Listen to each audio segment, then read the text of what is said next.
Good morning, afternoon, or evening, everyone. Today, we're going to be going into episode 3 of the World of Warships Experience podcast with me and Bison. We do have a special guest coming in, of course. We'll let you know very soon. But we wanted to let you know why we didn't upload last week. Of course, we told you guys we're going to be uploading every week. But actually, me and Bison talked about it pretty extensively, I think, in a Discord DM. And we said we're going to be uploading every 2 weeks unless something important happens. Maybe we have to address it. But right now, I think we have decided to upload every 2 weeks. It's better for us since we stream basically every day and try to upload YouTube content and stuff. And we obviously, for example, I am a student and Bison is a full-time worker. So, we have to have some sort of, time for us, I guess. But that's how it's going to happen. Today, we don't have our producer, Kevin, with us, but we do have someone else. If Bison wants to introduce him. We do have a very special guest. He is an official Wargaming employee, community manager, amazing player at the game, one of the nicest dudes ever, the guy that actually made me community contributor, and also perhaps the most handsome man in WoWs, my boy, Boggzy. Welcome, Boggzy. How you doing, bro? Oh, okay. I love the way that you cap all that off with like, here are some nice things. Also, he's the one that made me a CC, which invalidates all the nice things that you just said. Well, wow. Yeah, you're not wrong. You're not wrong. I'm just kidding. Thank you very much for all the undeserved praise. I appreciate it. No, don't be modest. The best part was that you think I'm good at the game. That was bless, sir. That was. Let's be real. The bar is not super high, but you're. But yeah, thanks for joining us, Boggzy. Thanks for having me, fellas. This is incredible. I'm so excited that you guys are actually doing this podcast in this format because when I did a podcast, I did like 90 episodes and not a single one of them had like a live feed. It didn't have any sort of visual element other than just the splash screen because I was lazy. Me too. Yeah. Like I said, Malta does all of that. So yeah, that's all him. Beforehand, obviously, we were talking about how, like a lot of work goes into making stuff like this. And so I understand completely when you guys are like, hey man, if we want this to be each one to be good, we got to go to every 2 weeks because it's better to make something that's good every 2 weeks rather than something that's, mediocre every week, or in the case of my podcast, when I was running it by myself, something that's barely mediocre once every week or twice a week. So you went on a bit of a journey. You kind of alluded to it in that you started playing WoWs, you started doing a podcast, you started streaming, and became community contributor, and then now you're working for Wargaming community manager. So can you just walk us through when did you start playing WoWs? Did you ever imagine to be working for Wargaming? How did it happen?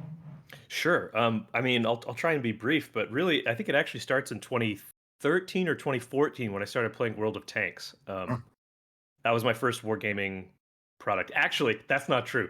My first Wargaming product officially was Total Annihilation, if you guys remember that game. I don't know what that is. Total Annihilation. Can you give us a brief summary of what it's about? Channel just went, oh crap, because they remember Total Annihilation, but it was a real-time strategy robot game, robot RTS from 97, I think. It had the most epic music and these really gorgeous maps. And it was created by a studio called Cave Dog Entertainment, which was eventually purchased by a fledgling Wargaming. So we actually own Total Annihilation now, which is kind of cool. Anyway, that game developed into Supreme Commander. If you've ever heard of that game too, I don't know. I have, yeah. Okay, that Supreme Commander is the logical evolution of Total Annihilation. But okay. So I played World of Tanks for years. I have 17,000 battles in World of Tanks. Which it goes a lot faster than ships, so it's not quite the same amount of, but it's not a 1-to-1. But I loved tanks.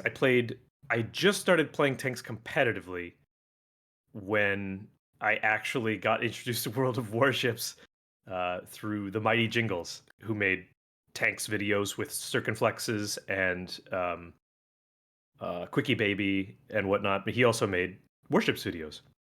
And So I started playing Warships because of him. And that was a breath of fresh air because it was a little less frenetic, and the spotting mechanics are way more understandable in World of Warships than they are in World of Tanks. So I started playing ships, and I probably played ships for about, I'd say 2017 is when I started. Maybe, actually no, it was May of 2018 is when I started playing Warships, and I played until January of 2020 as a complete potato. I played for a year and a half, probably 4,000 battles, I'd say, as an absolute trash. I was I think I had just broken yellow stats, for those of you who Hmm. are familiar with the WoW's stats and numbers color coding system. I think I had just made it to yellow after like 4,000 battles or 3,000, something like that. And then I joined TNG because I wanted to play competitive. And I got thrown into TNG 3, where they would sort of put new members who, hey, you've your stats are getting better, so we'll see if you have some promise here. And that led me to start playing competitive with some guys who are still in TNG. Many of them are still there in their in their primary team. And I learned really quickly from there on out, because the best way to get better at World of Warships obviously is to play with people who are better than you and listen and don't argue. For sure. Don't- Definitely. Are we allowed to swear on your podcast, by the way? Fuck yeah. Yeah. Okay. Don't when someone who's better than you say, "Hey, here's what you should be doing," don't fucking argue with them. Just say, "Okay, can I ask why I should be doing this?" And they should be like, "Yeah," because if you're in a Moskva and you show even a little bit of side to a Des Moines, they're gonna kill you, and you'll go, "Why?" And that's when they tell you that the Des Moines has like 67.5-degree AP pen angles, and that's when you find out, oh, there's a whole layer to competitive gaming that I had no idea about. And that's why you don't, that's why you don't mess with a Des Moines. I mean, the caller is God, right? In competitive, like if the caller tells you to do something, you Yeah. do it, even if for the most part. Well, for mostly like lower tier competitive, for sure. Yeah, I think yeah. the better and higher tier clans, like, it starts becoming like less of a god situation and more like a team effort, if you know what I mean, Mhm. because everyone Yeah, I would starts agree with chipping that. in, you know. Yeah. The way you get I would say the way you get a clan from Storm, like from the way you get a clan from like Gale into Storm is by having a good caller. And then the way that you get a clan from Storm into Typhoon is by having a good caller that gets to call good players. And also by playing enough matches. You just have to play enough matches to get there. And the way you get from Typhoon into Hurricane is you need to have a really good caller who also knows strategy. And you have to have good players. And then, but once you're in Hurricane and you're consistently competing against other Hurricane teams, then the caller should only really be doing strategy, I would say. And in rare instances, they say, hey, you need to do this now. Because by that point, most of the players in your team should be good enough that they will know what to do without you telling them. But anyway, so I joined Clan TNG in January of 2020. I started playing competitive with them.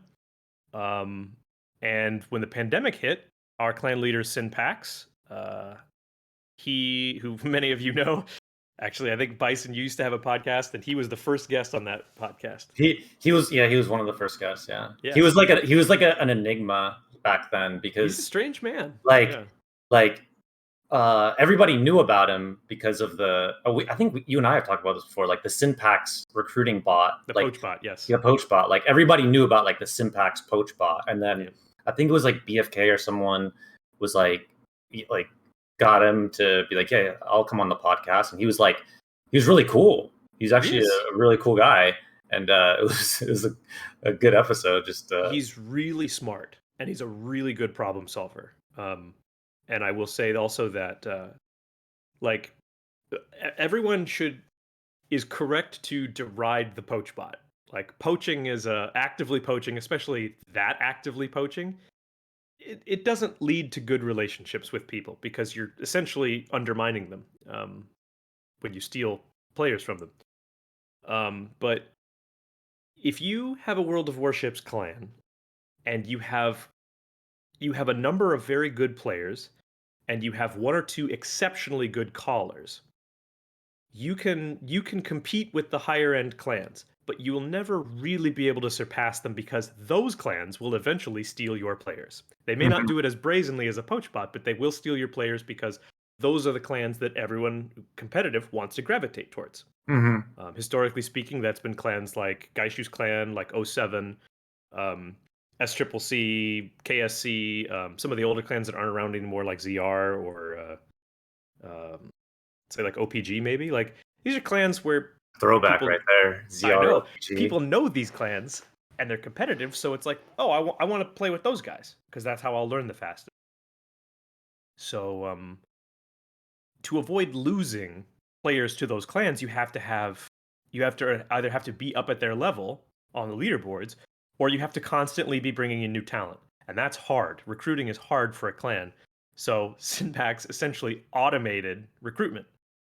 Um, and I'll leave his secrets to himself, but he essentially he automated recruitment and then utilized the talents of a few very, very talented people to make sure that everyone he could give those callers was as high caliber as possible.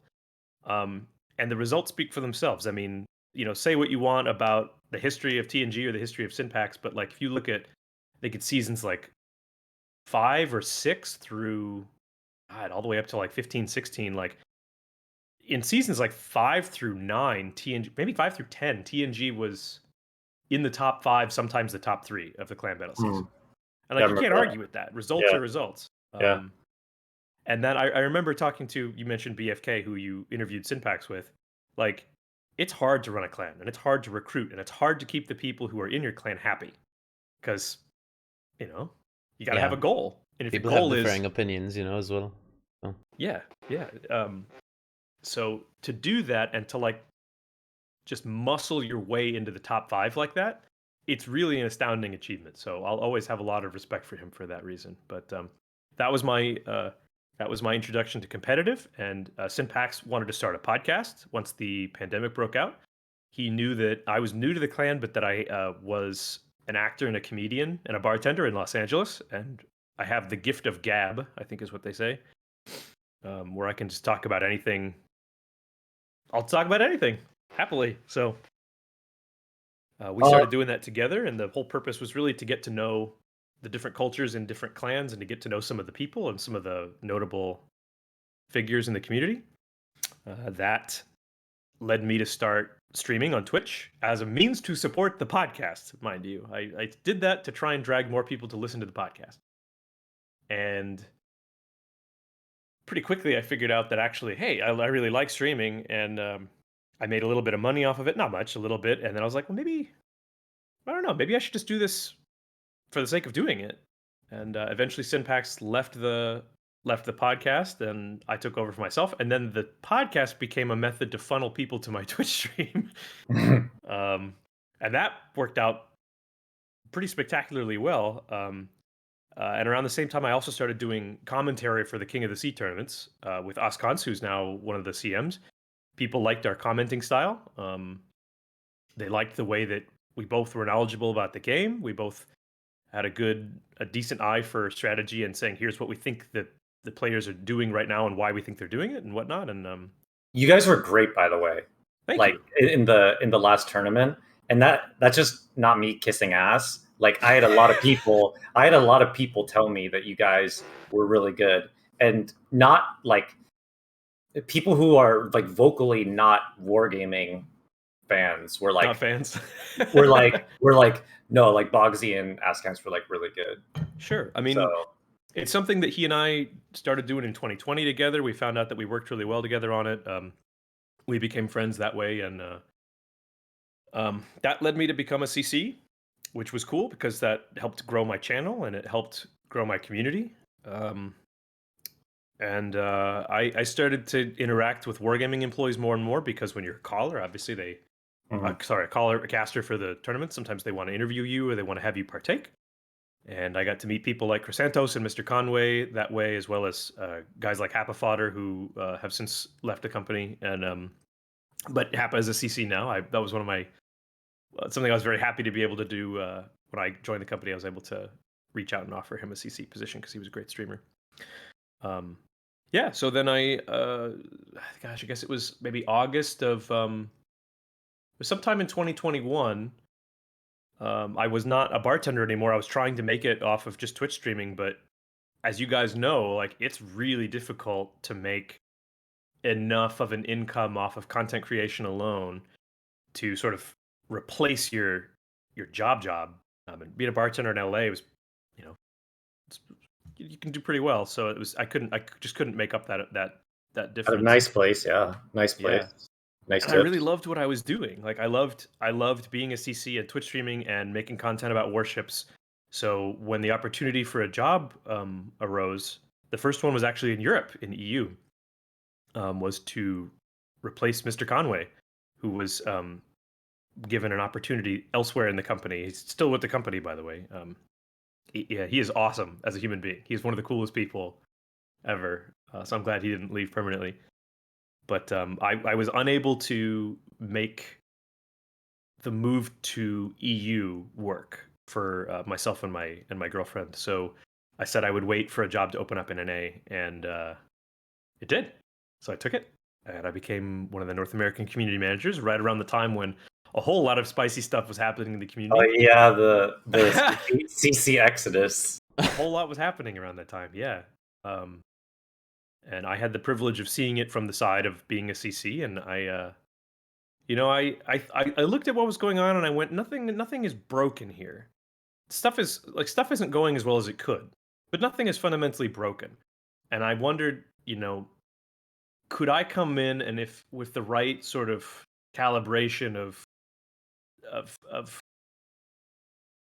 I guess talking with other CCs and talking with community and talking with company members internally, I wondered if I couldn't help sort of bridge that gap a bit. And I think that things have dramatically improved, and it's not necessarily because of me. I got to help, but a lot of things happened internally at Wargaming to mend some of those wounds, I suppose.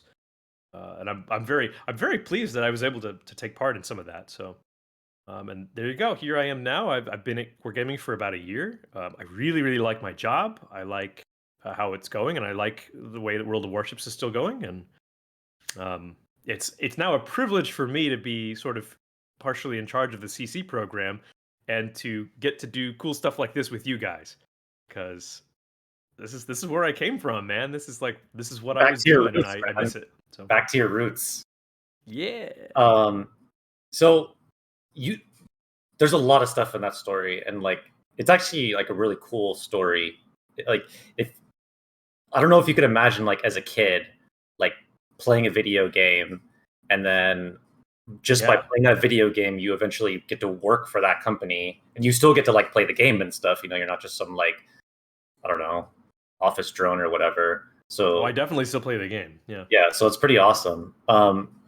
But one thing that I wanted to ask is, you mentioned Askance is a community manager as well, and then also Seraphis hmm from EU's community manager. All three of you guys have like Hurricane Clan experience, yeah. right? You all played like ships at a high competitive level. Is that just a coincidence that all you guys got hired, or because that's not always been the case? Like community managers haven't always been like I don't even know if like past community managers were like even played the game or played it at all. Um, so was that like a conscious decision by Wargaming or just like a coincidence? Yes, I guess. Yes. it was a conscious decision. I cannot speak for Seraphis. He's EU. Mhm. Although having worked with him now for almost a year, I will say that he is one of the hardest working guys that we have.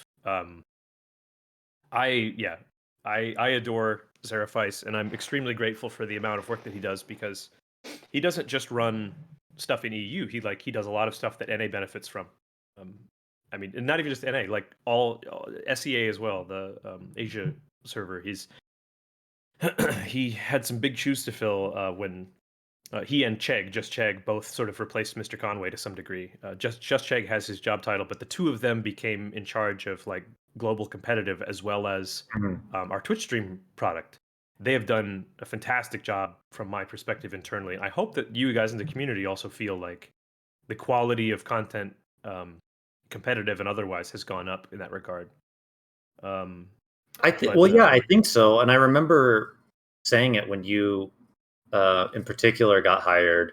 Well, I was like, I hope that this is like Wargaming being like, we want to take the opinions and the advice and get people into the company that like actually play the game and are good at the game and who understand the game. And so Sure. it's actually refreshing to know that that was like an actual plan. And Yeah. I think um, it's shown in at least somewhat in like clan battles formats. Like, I hope so.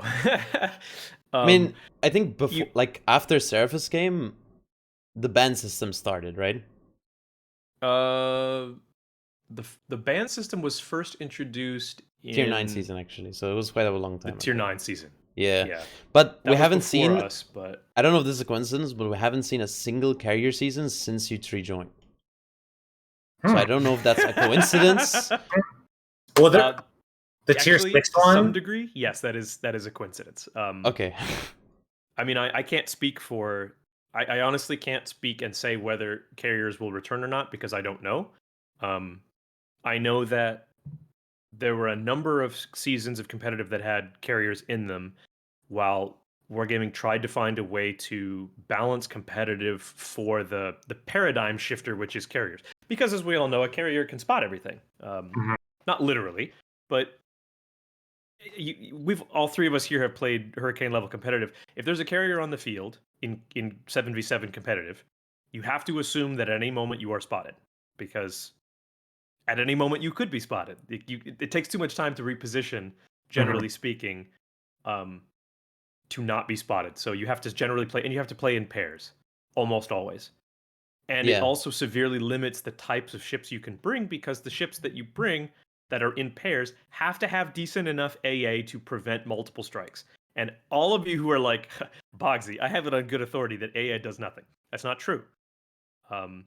In competitive, AA absolutely does do something. In comp, it really does, because, for example, in my experience, I actually played solo flank Goliath against carriers God bless you, because sir. you take full AA Goliath, and I know it's memed a lot, and I meme it a lot, but in terms of actually countering aircraft with the FAA Goliath, it's actually pretty strong. Like in comp, if you build it with the skills and everything, because you obviously build it for comp, because you're gonna be facing carriers every game, it can end up being really like strong in terms of like the AA output. Sure, maybe you're gonna take damage over time, but you're a Goliath, and that's kind of your role. Your role in the team is to take bullets to the head, so your team gets to play the game normally, and then whatever happens, But well, so you're absolutely right about that. And like Goliath was one of those cool boats too, where you could legitimately you could dump 6 skill points into the 2 AA skills, and you're not really missing anything that's critical. No, that was the nice thing about it. So and it has endless HP almost for a cruiser. It's got that penetration that'll pen the deck of a Kremlin. The super heal, like it's got a lot of great tools. The bad thing is that the armor is unreliable when it comes to 18-inch guns or not. You can bounce stuff off the deck, sure, but like it's like that'll negate like 30 to 40, maybe 50% of the shots that hit you. But when you take that shot, man, it's roughums. So I actually really like that. I like that the Goliath in comp it's not a, oh yeah, just stick it over here and you'll be fine. It's like, no, you gotta know what you're doing, and you gotta be good at it too.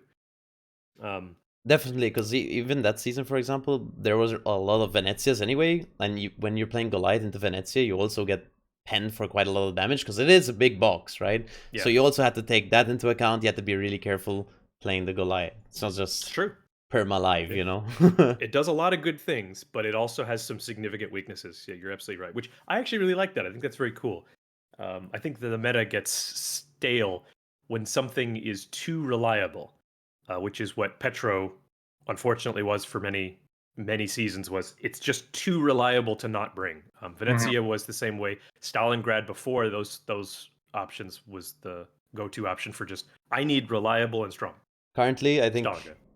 Napoli is kind of reliable. The issue is, of course, the gun accuracy, but the tankiness is definitely one of the factors you, of course, bring in Yeah. Napoli into comp.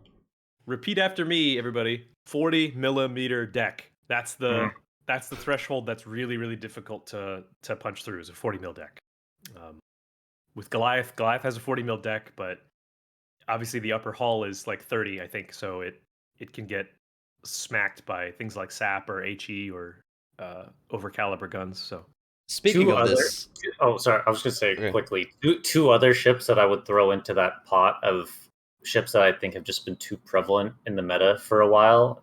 Boggzy, maybe you can sure. weigh in on it. Is Kremlin Yeah. and Smaland. Yes. I'm tired of seeing both of those in comp. Was there It's ever funny, talk right? in the last season about? I guess it was weird because it was super ships, but has there ever been talk about like limiting those? I mean, Smalin is limited or banned in COTS Yeah. because it's unobtainable. So Yeah, actually, you guys asked me if I had any news I could break, and I was like, nah, that's not really how things work. But exclusive? We need like that news sound, like the breaking news. breaking I just- news. No. I can't give you guys a clickbait title here. Oh. So there's been some talk about both those ships you just described, which is Kremlin and Smolensk. And I will say this is that we're taking a look at what can be done to make other choices more viable. Because yes, we are aware that in clan battles, Smolensk is almost always an auto bring, right? Mhm. It just does too much too well. Even when there are carriers in the meta, like that's how you know it's really good, is when Yeah. it's still an auto pick in a CV or a non CV season. For those of you, I mean, I'm assuming that your audience is probably pretty knowledgeable about it, but for anybody you don't, I mean, the fact that it has stealth radar, it has a super speed boost that allows it to juke damage. It has a heal. It has incredible DPM. A normal heal, not like a shitty daring heals like 2K Yeah. heal, like an actual heal. Yeah, it has a normal heal as opposed to a shitty daring heal. Yeah, and the problem is like, how do you balance the Smolensk? Because if you balance it the way Ragnar got balanced, which was you take away a consumable, right? You take away, sorry, you limit the consumables by one. I think it started off with 3 natively, and then it got dropped to 2 natively. So with Superintendent, you get 3 of each. Yep. It's still just as powerful as it was before for the first 10 minutes of the game. Right. And then, which is when a lot of critical stuff happens. So that doesn't really balance what it does, which is it just cap contests too well. And if you can cap contest too well early on, that's generally it. So personally, this is just my personal thought on that. Like I'm not speaking from the developer standpoint, but like I think that you would do better for the small end to either reduce the heal to a daring type heal, but that doesn't really stay in line with the pan-European theme, which is to have a speed boost and a heal. You could make the engine boost, you could make it more like the pan-Euro engine boost, which is just 8% over a long duration rather than, is it 20 or 30%? I think it's 30% over a short duration, right? 25%, I think. 25. Smalan. Yeah, I think turns into a drag racer for like a minute. All fast. Which really, really, the competitive players watching know that allows you to juke damage while you're cap contesting. That's really what it does. You can dodge damage, which just means it just translates into extra HP. If you think about damage mitigation, it just means extra HP, functionally. Or you could limit the DPM. But like, the DPM is what makes the Smolensk the Smolensk. Halland's DPM isn't much worse, but it's all the difference in the world. Because Smolensk still can't out gunfight things like Marceau or Kleber or Ragnar. There's a whole bunch of things that Smolensk does not outgun, but that's still one of its primary traits. So it's just very difficult to like know how to. You have to know what problem you're trying to fix before you try to fix something like Smolensk. The good news is that all of those people you mentioned before, Askan, Seraphis, and yours truly, now get to be part of the discussion when it comes to things like that. And I will say, in my own company's in my own company's favor, they have actively encouraged us to be part of those discussions. And I'm grateful for that because I have to think about things more in a complex manner now. It's not like, as gamers, we all have that instinctive reaction. Say with me now, like, well, all they have to do is this, Mhm. and it's Well, like, yeah, of course. I've heard that nothing a is ever million that times. simple. Yeah. So actually, Boggzy, you speaking on this, we actually wanted to ask you, we wrote a question down for you. Do you have any influence on game balances and changes, like you or community managers in general? Some, yes. Um, I want to manage everybody's I want to community manage everybody's expectations about how much influence I have, because you guys should understand that my job in the company is community manager. I'm not a game developer. There is a department, like not a full department, but like there's a section of the developer department which is to assess the impact on game balance that something will have. I And guess I'm not in that part. So my uneducated, assumption of how like your role fits in is like you're sort of like a conduit between like the people playing the game, the community, and the yes, company. that So, is exactly correct. okay. Yeah. My job as a community manager is to be I am to report on community sentiment, community feedback, and I'm there to translate community sentiment and community feedback to the developers, who are essentially engineers. They're way smarter than I am, but they don't necessarily have the gameplay experience that I do, for example. Mhm. Again, I recently had this is very cool. You guys may have seen that in the premium shop in the Armory, right? Mhm. You know how if you look at when you're ready to buy a new ship or what have you, you'll see we changed it so it doesn't just have a little blurb description about the ships anymore. It has these green and red bullet points that say what the ship has that is different from Yeah, other ships of its type. Yeah, like pros and cons type pros and thing. cons. Exactly. Yeah. Mm-hmm. The developers came to me and Oscons and asked us to please check that and make sure it was correct. Like, they said, hey, internally, we understand these ships to be good at this. Can you please verify that these things practically are? And that started a really super cool conversation between us and the game developers, about how these things should be stated, whether it's technically correct, functionally correct, theoretically correct, and all this, which it put me in the mindset of an engineer who's like, my job is to design systems that are correct, right? And then you go to the mindset of a player where it's like, sure, this might be good at this, but it's supposed to be good at this, but it's not. Yeah, in theory versus in practice type of Right. issue. Mm-hmm. And that's super interesting because then it's like, when is it not good at that? In competitive. Right, but is it good at that in randoms? Well, sure. Is Zhao a good damage farmer? The answer is it depends. What does it depend on? Are you playing competitive? Yes. Then no, it's really not a good damage farmer because It doesn't pen the things you want to pen. Yeah, it doesn't pen the pens things you want to nothing, pen, yeah. or the things that you might farm won't let you farm them, right? Yeah. So since But in randoms, it is an excellent damage farmer, and I'm not making that up. By the way, we have been monitoring the performance of the Zhao since it's got its buffs. It's actually very good. And it's performing exactly where we want it to be. So So, there you go. question, just a question. Does Zhao that was take broke. into account like the average skill of the player playing it, or just a general statistic on average? we can look at both. Okay, We have good. a Alright, lot yeah. of tools to determine. We can get just about as specific as we want, which is pretty neat.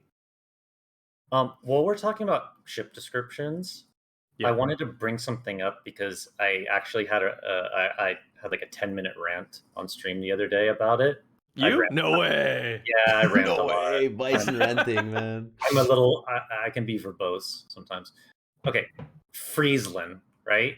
Yeah. If you look at the description and port of Friesland, it says the lead ship in a series of submarine hunters. Like it's like building up. Like, yo, this is a Cold War destroyer. It's a submarine hunter. It's got like the launchers on it. You're like, yo, this thing probably has like crazy ASW, right? I looked at it. It has worse ASW than the tier 3 Wix USN Destroyer. Is that right? Yeah. Wow. Yeah. If you ask me about ASW, my answer is going to be that I don't know all of the differing values for the. I don't have like the differing values for the different nations. Mhm. Like I don't have a good sense of which one is yet because it's constantly changing and whatnot. So I can't actually speak to whether to why that is. I know that just like some nations have generally better AA than others. Mhm. All nations have different ASW as well. I know that's particularly frustrating for like the Pan-Asian destroyers, right? The Pan-Asian destroyers drop lots and lots of depth charges, but they don't do very much damage.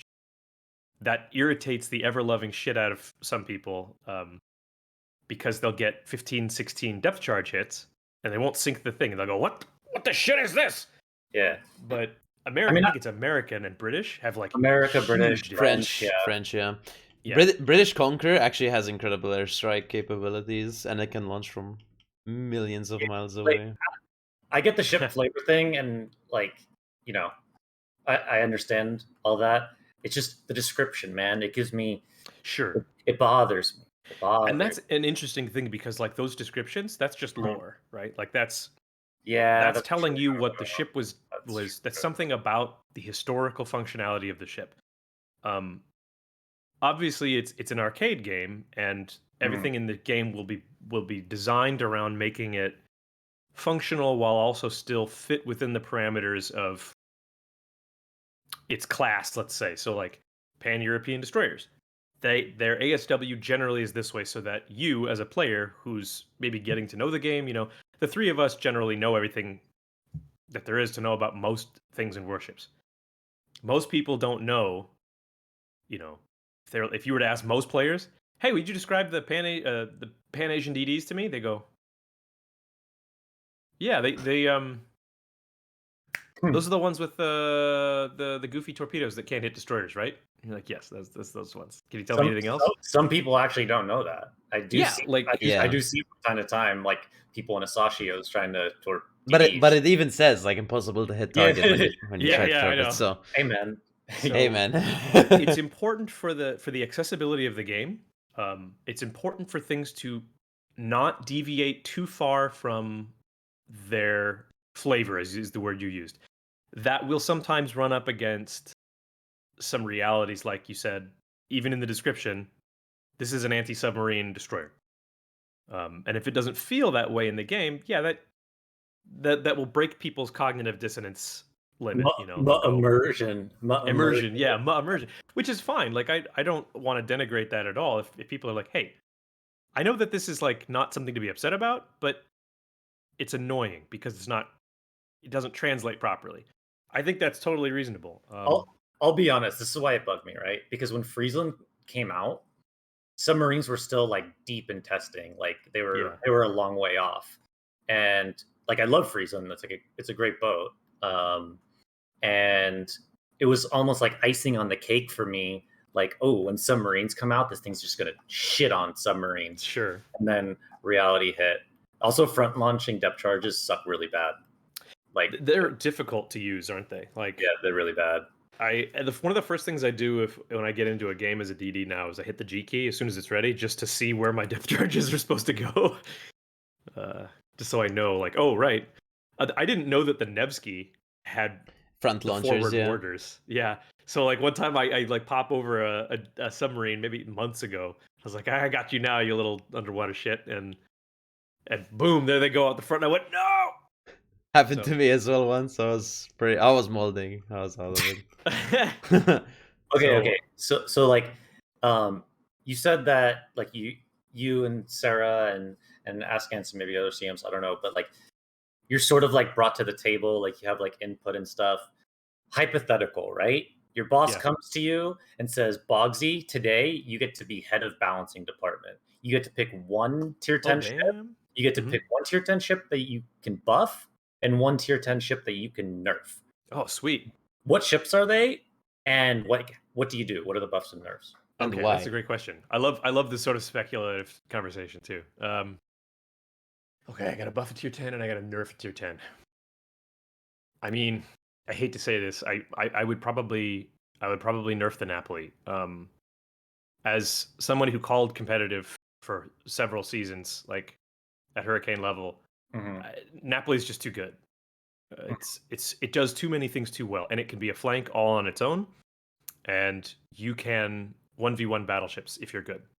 Um, Specific battleships. There are some you can't really, but like there are a number of situations where you can go, it's fine. I'll handle this guy. And it's like you're a cruiser. That's a battleship. That's not how things are supposed to be. It's just too good, and like you can't rush it with a DD because you'll get sapped down with secondaries. Mhm. Um, it's the armor values on the Napoli. It's the 60 millimeter upper hull and the 40 millimeter deck with the icebreaker bow. I hate to say this. I think you almost might. One of the fastest ways to balance the Napoli might just be take away the icebreaker bow. If you did that, that's like, I think a whole bunch of people would immediately stop taking it because you'd be so much more vulnerable to a battleship at close range. At distance, you'll still maintain most of your tankiness, which is great. But Napolis aren't designed to fight at distance. They're designed to fight close in, Right. and they do it really, really well. So suddenly, you still have the tools that you had before for a Napoli, which is you are a great knife fighter, and you especially will just absolutely dominate most other cruisers at close range. But you will be vulnerable to battleships that have 380s or higher, which I think at tier 10, I think that's everything. I don't Mhm. know. Except Except Mecklenburg. Mecklenburg, yeah. Mecklenburg, But Mecklenburg can Mecklenburg in HE as well. shambles. So But Mecklenburg's got HE that'll pen the Yeah. deck, so Yeah. it's Mhm. fine. I think it'll pen Na- the upper hull too. Napoli's Depends kind of an everything. interesting problem, though, right? Because, like, yes, in comp it's very oppressive and very strong, Yes, but in randoms, it's just a good ship. it's not even that good. Like, its damage output is really poor. And Like, there's a reason for that. And I agree with you. And I know, and the reason why you and I probably think about that is because for good comp players, a big part of what makes a ship good in randoms is how well you can carry, how much damage you can farm, and how much battle impact you can have. Because the right. battle impact that your ship can have in randoms Mhm. is the difference between a win or a loss. And the difference between a win or a loss is usually the difference between whether you get purple PR or Mhm. green PR, for example. And that's important to competitive players. So I agree with you that Napoli is not this. It's not as strong in randoms as it is in competitive. Yeah, I would say it's nowhere close. I mean, there's honestly not that many ships, I think, are like that are really really strong in comp, or let's say much stronger in comp than they are in randoms. The Off the top of my head, I guess I would probably say Napoli and Kremlin. I mean, Kremlin is good in Yeah. randoms, but it's It's not as def- oppressive as it is in comp, yeah. no, because it's Kremlin shoves in comp, right? And Yeah. like you have to deal with the Kremlin, and it's so tanky, it takes forever to kill. In So 12v12 randoms, like you've got like CVs nuking it and five yeah, ships farming it with HE, so it's not as big of a problem. and Kremlin is partly balanced around the fact that aircraft ships are balanced for randoms. That's generally the good rule Mhm. of thumb. It Yeah. doesn't mean they're not balanced for competitive, but it means the primary balance is for randoms. Mhm. Randoms includes all ship types. So when you have a mode like clan battles that doesn't have all ship types, there are going to be outliers that overperform in competitive in that regard. Mhm. Um, which is part of the reason why it's like, hey, there was a long period where CVs were in clan battles because the goal was, hey, how do we make this work? Mhm. Um, but obviously, the major difference in competitive is that you have fewer ships on the board. And there are fewer ships on the board, it means focus fire is more important, and it also means the volume of fire is lower. So, like tankiness is not as useful in randoms because tankiness is it's not a direct contribution to the match. That's an odd thing to say, but I think y'all are gonna get what I'm throwing down with that. Like tankiness is only something that allows other people to exploit it. Right. So if I take my Kremlin in competitive and I say I'm going to go into this cap and they're all going to shoot on me and I'm going to die, but during that time you guys get to do this. You get Mhm. to flank or you get to put damage on their ships or whatever. It's a ticking clock Mhm. that allows something to happen. Tankiness and randoms doesn't have that coordination because if you can get one person to even respond to you in randoms, like, hey, I'm going over here, come with me. And they go, affirmative. You're like, holy crap. This is unbelievable. Like, someone is coordinating with me in randoms. Somebody get me a newspaper. Like, I have a headline. Yeah, no, I mean, I think you explained it like perfectly well. In randoms, you could tank like 4 or 5 million potential damage with a Kremlin, but your cruiser decides to turn broadside and get dev struck, and your destroyer decides to eat torps, and all your tanking is for nothing. There's no one to take advantage of your tankiness, right? So yeah, I mean those 3 ships, Petro, Napoli, Kremlin, that you mentioned there together, they all share a common thing, which is that they're very tanky. They also all 3. I don't know if anybody caught this. All 3 are not terribly accurate. That's how they are balanced. Is right. And like Petro and Napoli aren't super vulnerable to carriers. They're a little bit. I mean, they're not. Petro actually has pretty good AA, but it has some of the best. Like if you take Petro Def AA, it has like some of the strongest AA. And this is why it was an auto pick. Partly the reason why it was an auto pick for the was it season 11, I think, when the Richthofen was so broken at that point because it's thin, it's well armored, it has great AA, and it can't be AP citadeled by rockets. So it does everything you need it to do.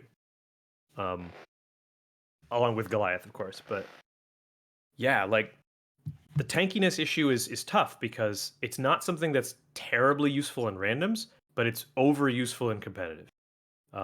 In my perspective, the only way to, and it has not been lost on me that your question was, you have to buff something at tier 10 and you have to nerf something at tier 10. I didn't forget.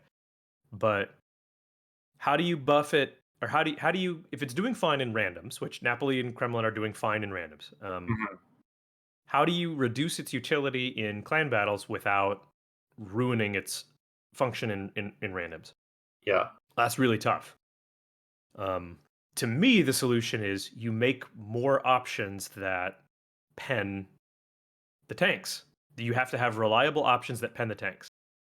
I was a huge proponent of, what was it? The Petro having its deck and upper hull reduced to 40 millimeters. This was one of the first suggestions I made actually when I got hired, when there was a talk about the Petro, and I said, guys, I think the best solution is to reduce it to this.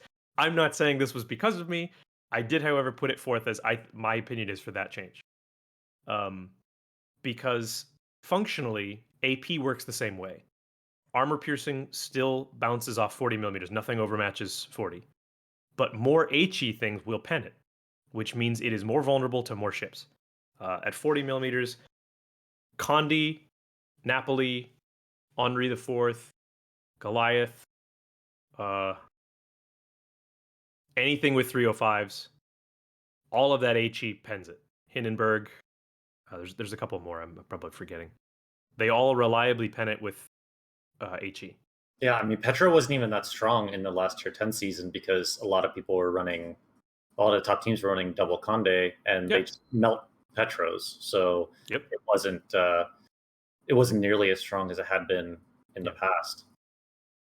Further, and I've been laughed at for this, but I also got laughed at by the other CCs when the Napoli came out because I was like, I don't think you guys understand how strong this is.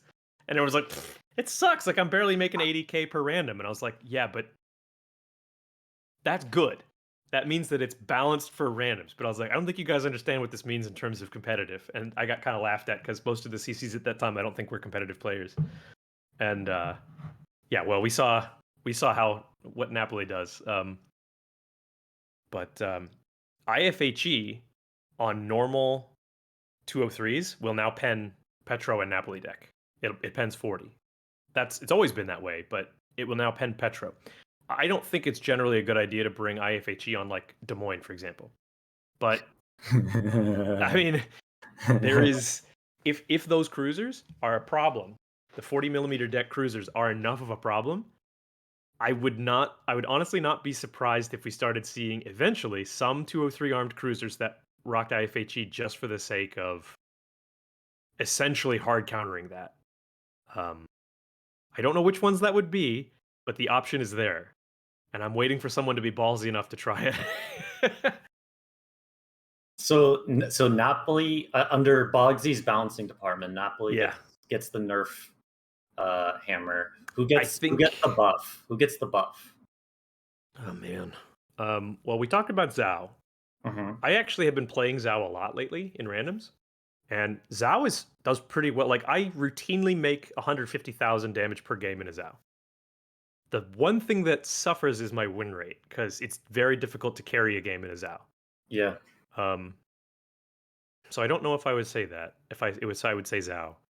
Um, by the way, we like I said, we've been monitoring the way that the Zhao has been performing lately, and the Zhao is above the middle of the pack in terms of cruiser effectiveness now, which is great to see. Um, God, I'm trying to think. It would have been Vermont, but I love the Vermont now with the changes to the Kansas, Minnesota, Vermont line. Yeah. I love the Vermont. Yeah, I think those buffs went a little bit too far, but Are you a Vermont enjoyer? no, No, 'cause because we play against it, so we hate it. yeah, Malte and I like to play cruisers like Des Moines and The Vermont. Moines into Vermont moment. Vermont is miserable to play a against. nightmare to see in your Des Moines. Yes, that's for sure. It's a good question. I mean, I think I might still say Zhao specifically because I think that the Zhao could really, really benefit from widening the torpedo angles. Mhm. And now that the new Japanese light cruiser line is coming out and will have turning torpedoes, the same way that the British battle cruisers do, I think that the Zhao could really benefit from turning torpedoes just to open up the angles. They don't even have to be like wide angles, just a little bit would be really nice. Because 12-kilometer torpedoes don't really, on a cruiser, they don't really have the game impact, say that like, I don't know, they're not that much. I feel like I get more out of Yoshino's 20s, to be honest, as well. Yeah, and I barely get anything out of Yoshino's 20s, so Yeah. The 12s to me, like, I think they could use they could benefit from a range buff or from just, I would say, wider angles, because you buff the range on the torpedoes, you might actually get something that's kind of scary when the Zhao is not bad.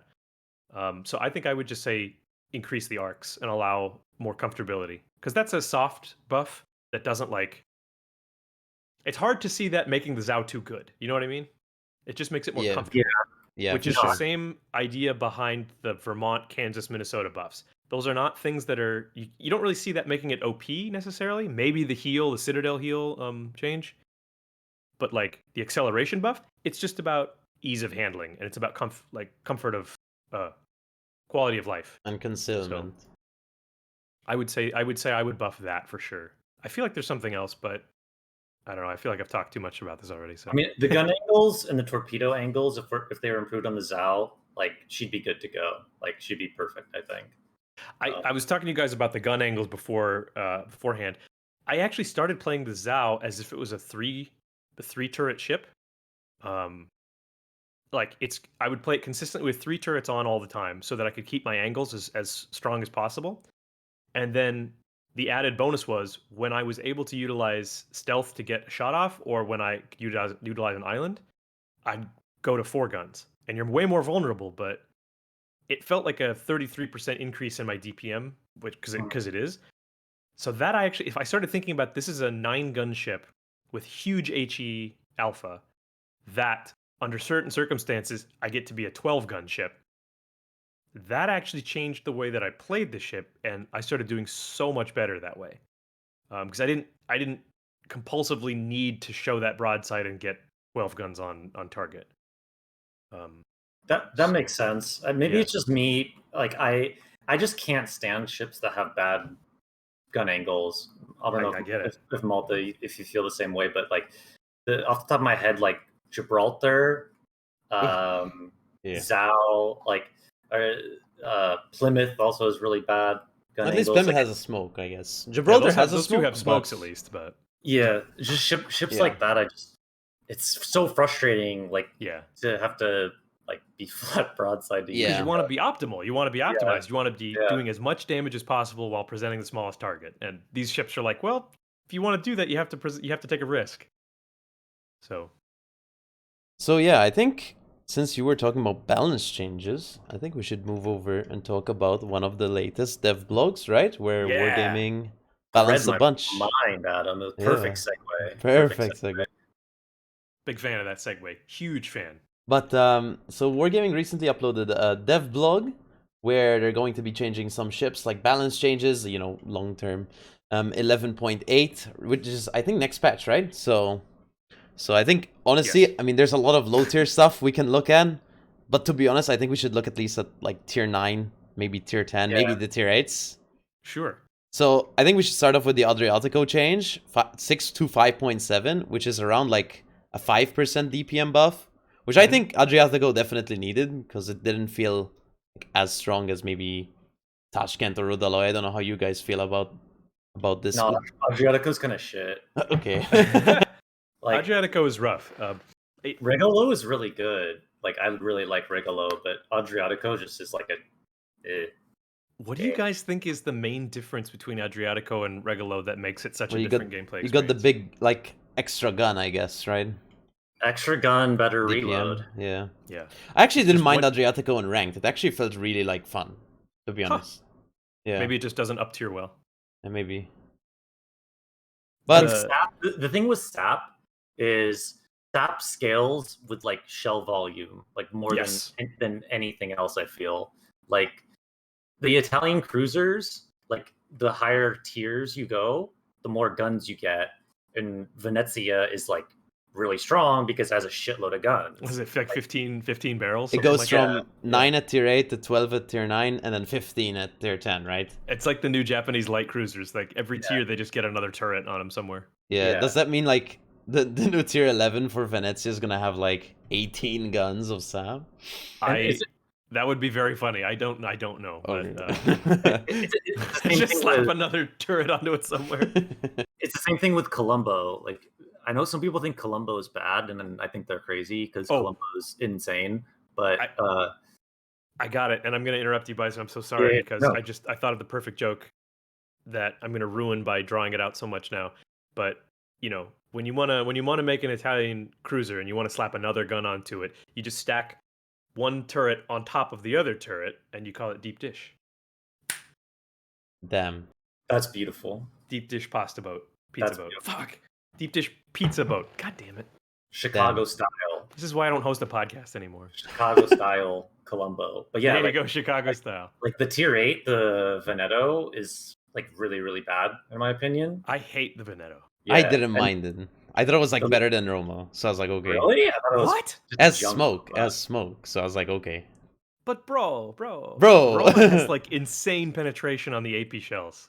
And then I got to Lepanto, and I'm like, all right, Lepanto's pretty solid. And I got to Colombo, and I'm like, oh my god, I'm like slapping people. You're right about it's because of the volume of shells. Because the accuracy on the battleships is bad. The more barrels you have, the more shells you can reliably hit while you're paintbrushing something with a splatter gun, so yeah, you're right about that. And I think when it comes to Adriatico and Regalo, the big difference is that your engagement time for those types of destroyers is generally pretty small. Mm-hmm. You don't have a heal, you're big, and you often don't get to start engagements because your concealment is not amazing. So you have to make best use out of a short engagement range or short engagement window, and you only do that with either high volume of fire or high DPM, and like high throw weight or high reload, rapid reload. And Adriatico just doesn't really have either. Whereas Regalo, at least, like when you smash a cruiser or you smash a DD with a full Regalo volley, like you feel it. It's a couple thousand each time, and it's the big fat DDs like Hallen and stuff. You can like almost like two shot them with Regalo. It's insane. Like it's. How do you guys build your Regalo, by the way? I'm curious because it seems to be one of those. There's no perfect answer. It's just up to your personal toppings. Just playing with AFT right now, standard gun builds, but with concealment. Yeah, I go conceal, fearless brawler, AFT. Yeah, that's my build. Fearless brawler, okay, spicy. Yeah. That makes sense though, because again, if it's about engagement window, then you need to put out as much damage as possible. You need to kill something within that window, or you need to get out. I like that. It's cool that you take 3 level 4 skills. You take AFT, Fearless Brawler, and Concealment. Mhm. I take AFT, Concealment, and Dazzle. Dazzle. Yes, it's Dazzle the one gamer. DD I take Dazzle on. I don't think I've ever 'Cause- taken Dazzle on anything. Like I don't even know if it works. Like, It does work. It does work. but- It's kind of weird because like you'll see a little icon pop up when you get spotted that says 15 seconds of what like plus 20% dispersion or something like that. So I think of it as the Regalo then, rather than do a whole bunch of damage at maximum damage in one engagement like your build is, my build is about do the damage you can in that window and then keep as much HP as you possibly can to escape. So Regalo has two survival mechanics. It has the smoke, three technically. It's got the smoke, it's got a speed boost, a super speed boost, which will let you dodge fire, and then it's got the low concealment, or sorry, low gun range, which means if you get out of your gun range, you're dark, which is kind of cool. So you want to play right on that edge of your gun range. But Dazzle acts as a fourth, because once you do get spotted, you have that 15 seconds of engagement to fire and fight, and the Dazzle allows you to dodge more fire while you wait either for your concealment to return back to normal, to get out of your firing range, or for your engine or smoke to pop up again. Dazzle's weird to me because like I'm torn. On the one hand, I would like if there was some sort of like indicator if you're shooting at a ship that has Dazzle. So you're like, why is my dispersion all wonky? Oh, he's got Dazzle. Sure. But then sometimes, like when I miss a ship, and I'm just like, oh, he's running Dazzle. Like, you know, How about this? It's not my aim. It's How he's about when running Dazzle operates, we get a guy in a big shiny sequin shirt to step out on the deck and do jazz hands like this. That would be perfect. Actually, that would be. He's gonna razzle dazzle you. I'm getting dazzled, man. I'm Give getting him, dazzled. give him the old razzle dazzle. Like you ever get like you're shooting at like a DD and you're just missing every shot. You're like, oh, he's running Dazzle. Yeah, For sure, I- running Dazzle. Yeah. But I really sometimes don't in a know. battleship. Yeah, I really don't if know. I shoot at a DD. I'm just coping, probably. I don't know. Turbo copium, bro. Turbo. What's next? L-bomb? So the next L-bomb change control? is an Elbing change. It's actually a whole line change from Z31 to Elbing, but it's basically an HE buff, HE alpha increase by 100, which is, I mean, okay. And then your fire chance increase is 4%, which is quite actually a lot, right? That's like 4 flags. 50% increase. Yeah. Yeah. That's a lot. Yeah. That's a lot. Yeah. It's it might weird, though, actually make the because, HE like, really usable. Like I only fire AP in Elbing. I actually like Elbing. I actually like use Elbing both. a lot. I actually already use both currently because like the Yeah. HE is not bad because it has improved penetration because it's German, right? Yeah. So It just has low damage. Yeah, low so damage. It's generally speaking, not a very good choice, especially when your AP is so like Giga Chad that you just don't want to fire anything else. but sometimes I you said just Giga have Chad. to. Yeah, sometimes you just have to. Like when you're like fighting against Petro, and 12% fire chance is just gonna help you out in those situations. And 1,800 alpha, I guess, but Yeah. mostly the fire chance. I really like that this change extends all the way to the Z31. I hate the Z31. I just hate it. And I'm glad that it's getting something to make it more versatile, because these changes aren't ones that are like going to make or break the line. It's not going to change fundamentally what it does. It's just going to be like, hey, now when you switch to HE, like I switch to HE when there's a battleship coming towards me or going away from me. It's like I'm going to like ricochet off the superstructure if I don't hit it at the right angle. So might as well just try and get a fire. The 8 to 12% fire chance is really what I value out of that change. Yeah, for sure. With Silly Wangi change, 0.2 second reload buff, 8 Sure. seconds on its torps. I think it definitely Sure, why not? needed it. Yeah. Definitely needed it. So what do you guys think about the Udaloy though? The Dude, Udaloy I think that's change. a big I nerf. love the Udaloy. I mean, actually, it's not really a nerf because it's a stock hull change, so it's irrelevant, right? Well, I mean, yeah, I don't it's run a stock stock haul, anything. but I don't run stock anything. I'm like, I mean, because Oh. the fact is, Bison basically, since maybe you don't know, Udaloy's stock hull had better concealment than the upgraded hull. Now it's just unified, you know? I didn't realize that. Yeah, that's the change. That's the Oh, change. wow. Okay, so I I don't see. play with It's literally just staying in line now. No, yeah, Yeah. it's just the stock hull that's changing. The upgraded hull is Oh. remaining the same. like See, some things do get past me, and I didn't realize that this was only the stock hull. I thought both hulls were being No, it's just being a nerfed. it's just a stock hull. Oh. Then this is actually a really interesting change because everyone in my chat has complained since the line came out about this ship, the Harbin. Everyone has complained about this thing.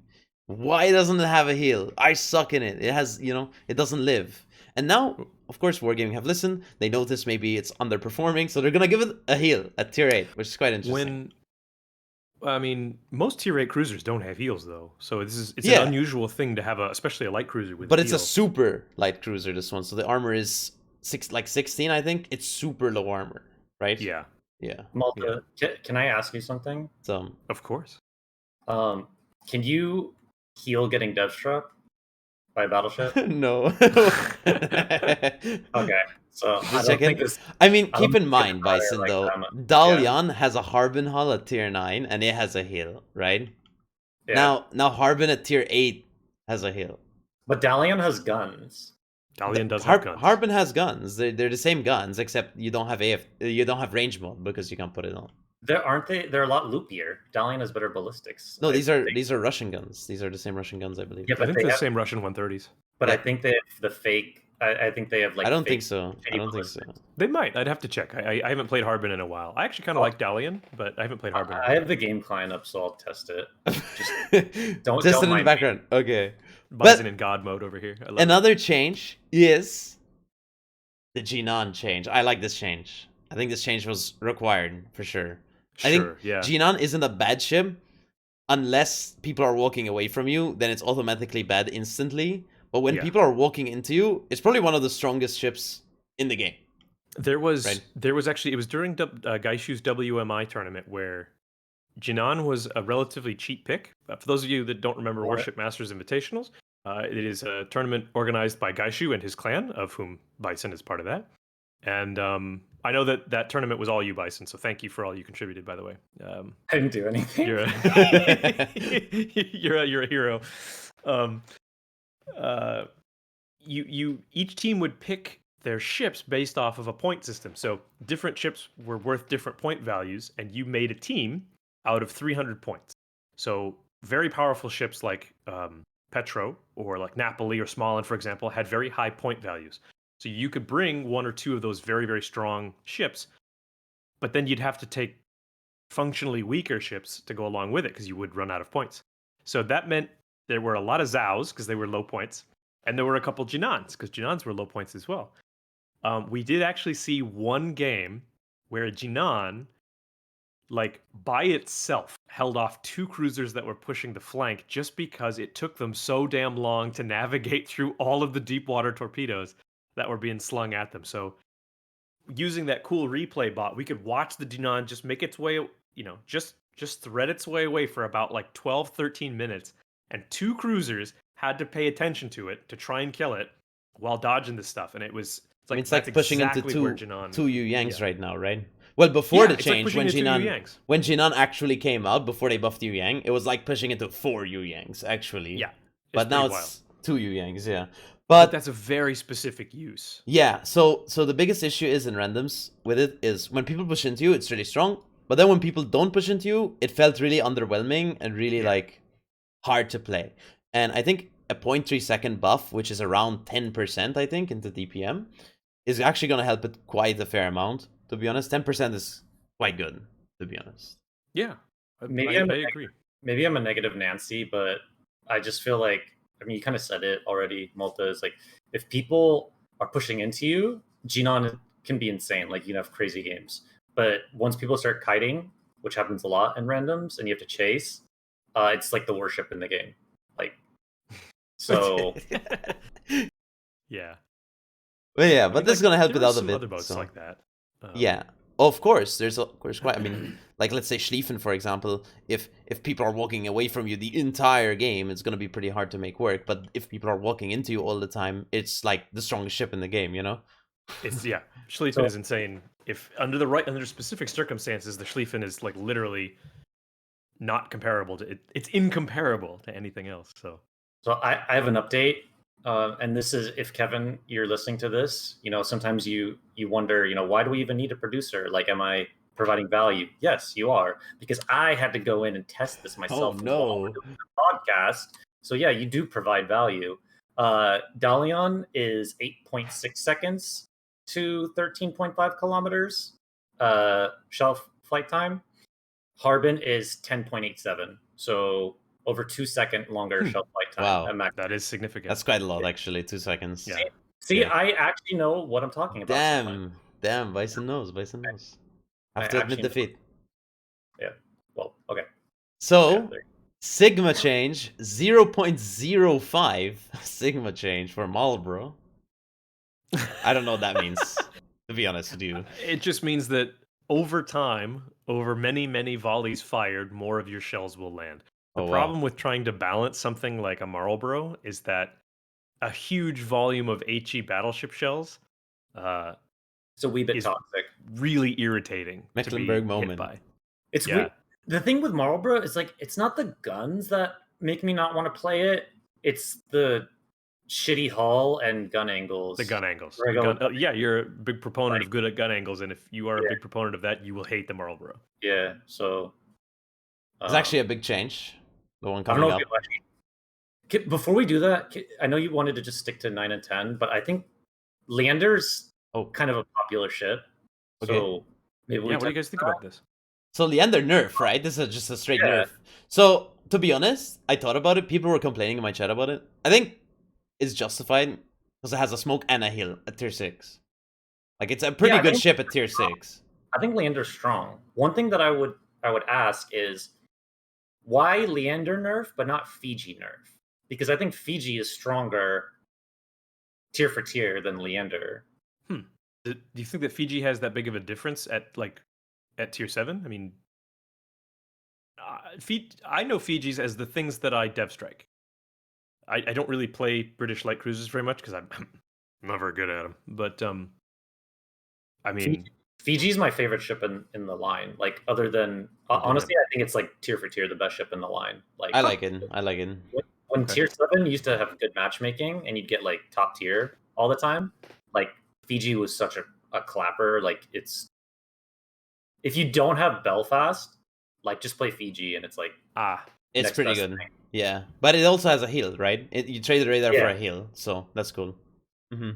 I need to get Jake. I need to pay Jake to like teach me how to play Minotaur because I'm so bad at the Minotaur.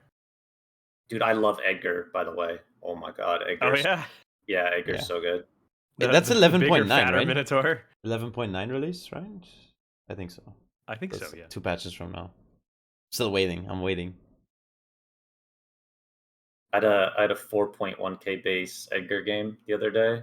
Might even get off my lazy ass and make a YouTube video, but yeah, Edgar's nuts, man. Yeah. So okay. Champagne. This is interesting because I can't understand this change, to be honest. I don't understand it. I don't understand Champagne. None of it makes sense to me. Okay, so Boggzy, Wargaming employee, explain to me what the deal with Champagne is, because correct me if I'm wrong.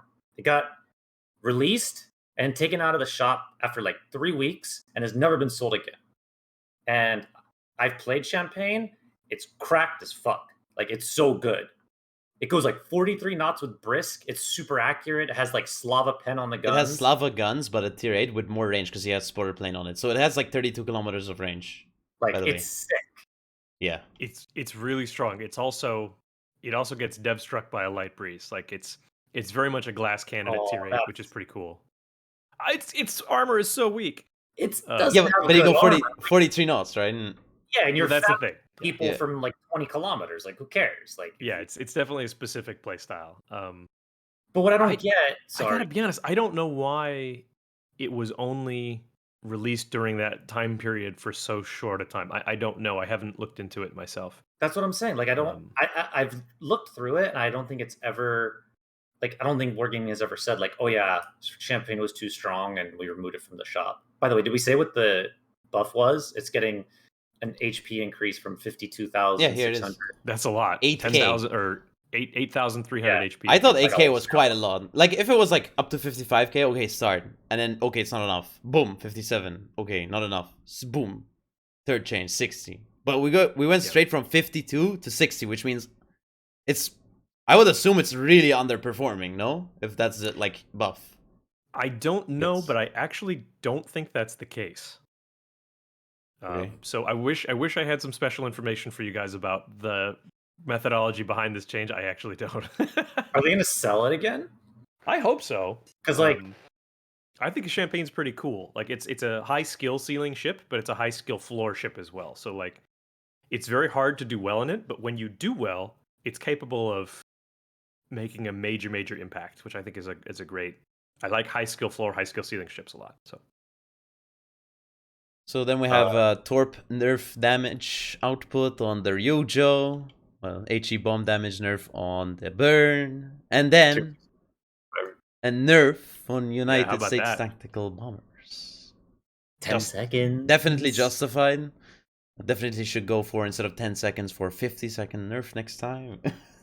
I mean, obviously the tactical torpedo bombers have been arguably one of the biggest factors in how strong the USS Sus is, because they're just so powerful. And the trade-off, of course, is that they really don't have much HP. It's easy to knock off a plane from the torpedo squadron if something is in your way towards the target and can surprise your boats. That's like, okay, well then your planes, you're going to lose a plane or two, and that's a huge section of your damage gone when that happens. But really good carrier players don't let that happen. They won't attack something unless they're going to get optimal results generally. You need to attack like a lone ship. Yeah. And like you said, not fly over AA and take damage. Yeah. Because that's the thing, is like if you fly over something with even decent AA on your way to attack something, the jets can't turn and escape. Like they can't do that. They have to just keep going. If you get caught by AA, you're just gonna lose planes. It's interesting. It was interesting watching the changes while the super ships were out in public for testing, because the original United States had that everyone could test. This wasn't internal testing or anything. This was just, everyone was able to test this on the live server. The jets took so long to turn and so long to line up and attack properly that you would frequently run into something on your way to your attack that would take out your planes. So 2 buffs happened at the same time, which I think may have been too much, which was the speed at which the torpedo bombers line up their reticle increased dramatically. Or got buffed dramatically, I should say. And the speed at which the bombers replenished themselves also went up, as well as the alpha strike potential went up to compensate for the fact that we assumed you were going to lose planes almost always. It was like a massive damage buff. I remember like the first iteration when it came out, like we were testing it, and you could one shot a DM. Yes, I remember the videos. 100-0, yeah. But yeah. So I personally, I think that's a fine change. The tactical torpedoes, especially when you can use them optimally, they are so powerful. It's still like a 48 or like 46k alpha strike, which is a lot. So yeah, I still think it needs the United States and Eagle. I think need more nerfs. Like they're pretty heckin' strong, and it's not like.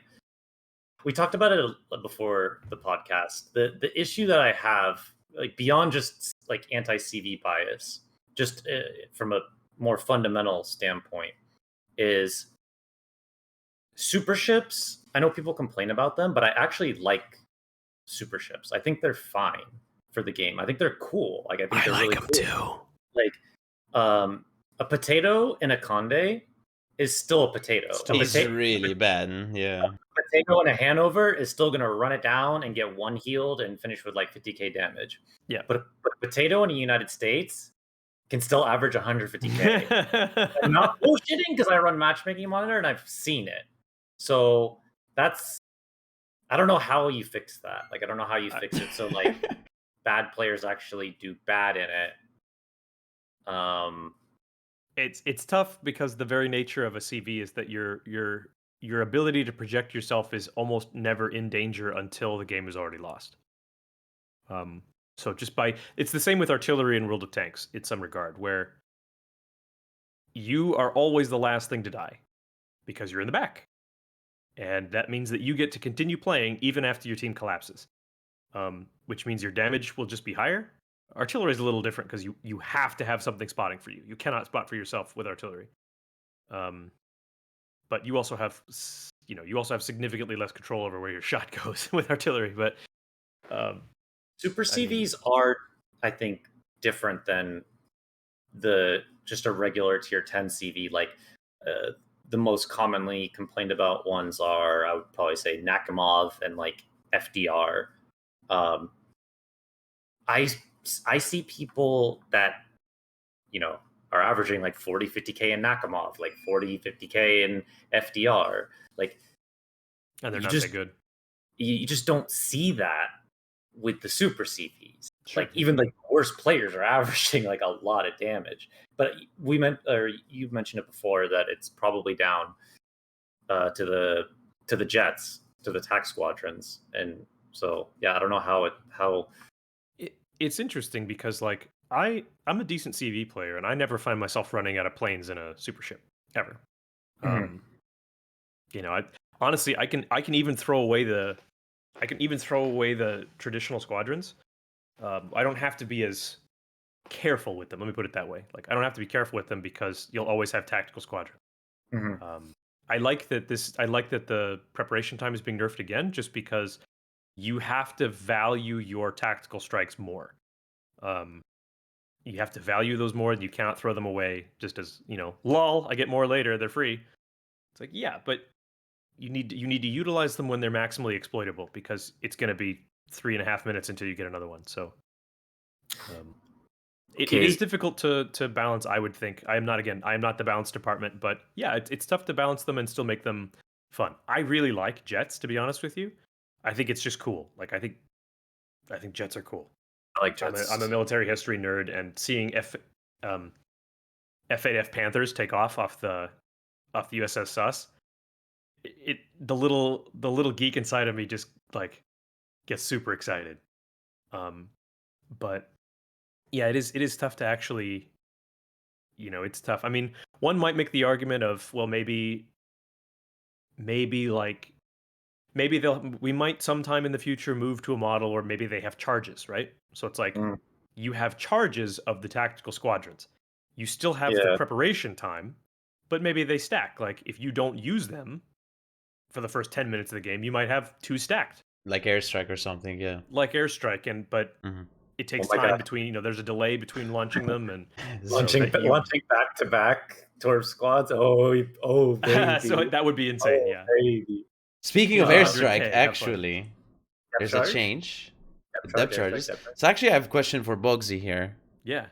So is this going to change nation specific, or is this a complete unification of all nations in the game? Complete unification of the depth charge damage, the number of charges in a strike, and the number of strikes you have available to you, as well as the cooldown time. What it doesn't change is the range. Okay, so let's say you're in a USS Des Moines, okay, and you only have 2 depth charges, right? Now? In the Des Moines, that means that the planes will drop 2 depth charges, yes. But they'll do 4.9k damage each, which is a damage increase, right? Correct. That's the Citadel damage, let's call it that. Okay. Meaning, it's like the maximum you can reduced. Get. Yeah, it gets reduced by range to the target and saturation. So currently, I think we're at like 3. So now it's going to be reducing to 2, but the damage is increasing. Yes. Okay. And the reason for that is to make, people, it's so funny. One feedback that we get a lot is that, hey, I dropped X number of depth charges on this guy and I didn't kill him. It's like, right, because the worst depth charges in the game, I think, do like 1,700 apiece, and the best do like 4,300 off of a ship if you drop them off a ship. So sometimes it's going to take like 5. Other times it's going to take 15. Depends on the line of the ships. And that's something that people don't really... I think people a lot of times go, I don't care if it's different. I want it to be more similar. And that's too bad, because it's like, well, if people said that about like destroyer caliber HE shells, right? But it took me 100 shells to kill this guy, but the other one, it took me 500. Right. They have different, one is German, the other is Japanese. They have different HE values. So right now, Des Moines has 3 bombs and a payload that do 2,600 damage. Mm-hmm. After the change, it'll be 2 that do 4,900. So it's like almost like it's a 2,000 damage increase total. I guess if you hit, you have to hit. And Yeah. the cooldown time is 30 seconds instead of 45. So I guess me, like the I think cooldown that's change above. is the best one. yeah, it's like above. that means you can be more frequently using depth charges, but it's not such a fast cooldown that you can just Remove them throw from the them game away. instantly. You need to be careful. Yeah. I mean, I like this change. I think this is a decent change for sure. Yeah. Good. I mean, I'm hoping that this will make our hope is that this will make ASW play feel more consistent for battleships, as well as more consistent and therefore a little more like I almost said internal, but that's not intuitive. That's the word I was looking for. Intuitive. I mean, I think honestly, BBs are fine. Like BBs are the best against submarines because they have the best ASW. I guess now it's going to be closer with cruisers. Cruisers, I find suffer the most. Large cruisers for sure. Large immobile cruisers struggle a bit against submarines for sure. But hopefully that'll. Interestingly enough, I've heard a lot of people agree with you that they feel like battleships are actually the best ASW ships out there. But at the same time, if you're a submarine, generally speaking, you want to find and torpedo a battleship because they have the hardest time evading you because they're so immobile. So interesting that the two things actually they work the best against each other in that regard, or they have the most effective tools against each other. Whereas I know people get upset and say like destroyers. I'll get people messaging me say like, "Look, I got shotgunned by a submarine in my destroyer." And it's like, yeah, sure, I got that's irritating because the DD you don't want the DD is supposed to be a hard counter to a submarine. You don't want to get blapped in your hard counter. But like, if you play submarines, it's really hard to get that off on a destroyer. A number of things have to go very correct for you to be able to shotgun and kill a destroyer. And the second something goes wrong, you're dead. It's very, very difficult to survive an encounter with a destroyer. And it's very rare for submarines to survive an encounter with a destroyer, by the way. I get that it's irritating when your destroyer gets killed by a sub, but it's not common. Which is, I mean, as it should be, in my opinion. I mean, Malte and I like both just play like open water gunboats, so you're not really like I find that submarines mess with like stealthy DDs the most. Yeah, because with gunboats you like, can kind of like walk away or ignore them most of the time. You're like open water, like fapping on people from like 13, 14 kilometers. It's like not really a big issue. Because you're not that close to the submarine. Yeah. But I mean, that's why like gunboat destroyers make such excellent PR farmers, is because you can just sit there and farm damage with really no risk. I call them greedy. I call like Haragumos and Ragnars. I say that they're very greedy ships because you're not doing what a DD is supposed to do. You're doing what a cruiser is supposed to do. You're cosplaying as a cruiser. But you don't have a citadel, which is why it's fun. Exactly. exactly. You can't get hard punished by a BB for open water gunboating, for example. Also, you can go dark easily because, good consummation. But yeah, it's like against a submarine, like the submarine, the way that a submarine and DD interaction works is strange because like, the upfront stealthy DDs, generally speaking, submarine shouldn't be seeing you. Submarines at best can see you from your air detect. Most mid-tier submarines will barely outspot a stealthy destroyer. Barely. And even then, it's like, well, okay, what are they going to do? The worst thing a submarine can really do to a stealthy destroyer is spot it for someone else to shoot at. Which is irritating, sure. But the second that submarine makes a mistake and gets spotted, they take a sizable chunk of damage, usually from airstrikes or from guns. Yeah, I mean, it's tough because I understand how irritating it is for people to not be able to feel like they can't see what's spotting them or shooting them with torpedoes. But like submarines really don't. I rarely see submarines nowadays at the top of the scoreboard. No, they never. They're always at not the huge bottom. damage dealers. They always They're not have having the effect on you that you 100. think they're having. Like it's such an odd thing. It's just very irritating when, for example, a really good submarine player knows how to min-max their game. It feels personal. That's what like when a sub just rolls up and shotguns you, like it just feels personal. Like them like just pulls up on you and like steals your chain and then It just feels very leaves them. targeted, yeah. Oh my god, why are you going for me, bro? You could have gone for like Yeah. 10 other people, man. You chose me in this whole game. That As sucks. as personalities and streamers, I can absolutely see why for you guys it might be like, yo, this guy had it out for me, bro. Yo. Yo. All right. But yeah, no. Q&A, So Q&A time? Or Q&A time, I think, Bison.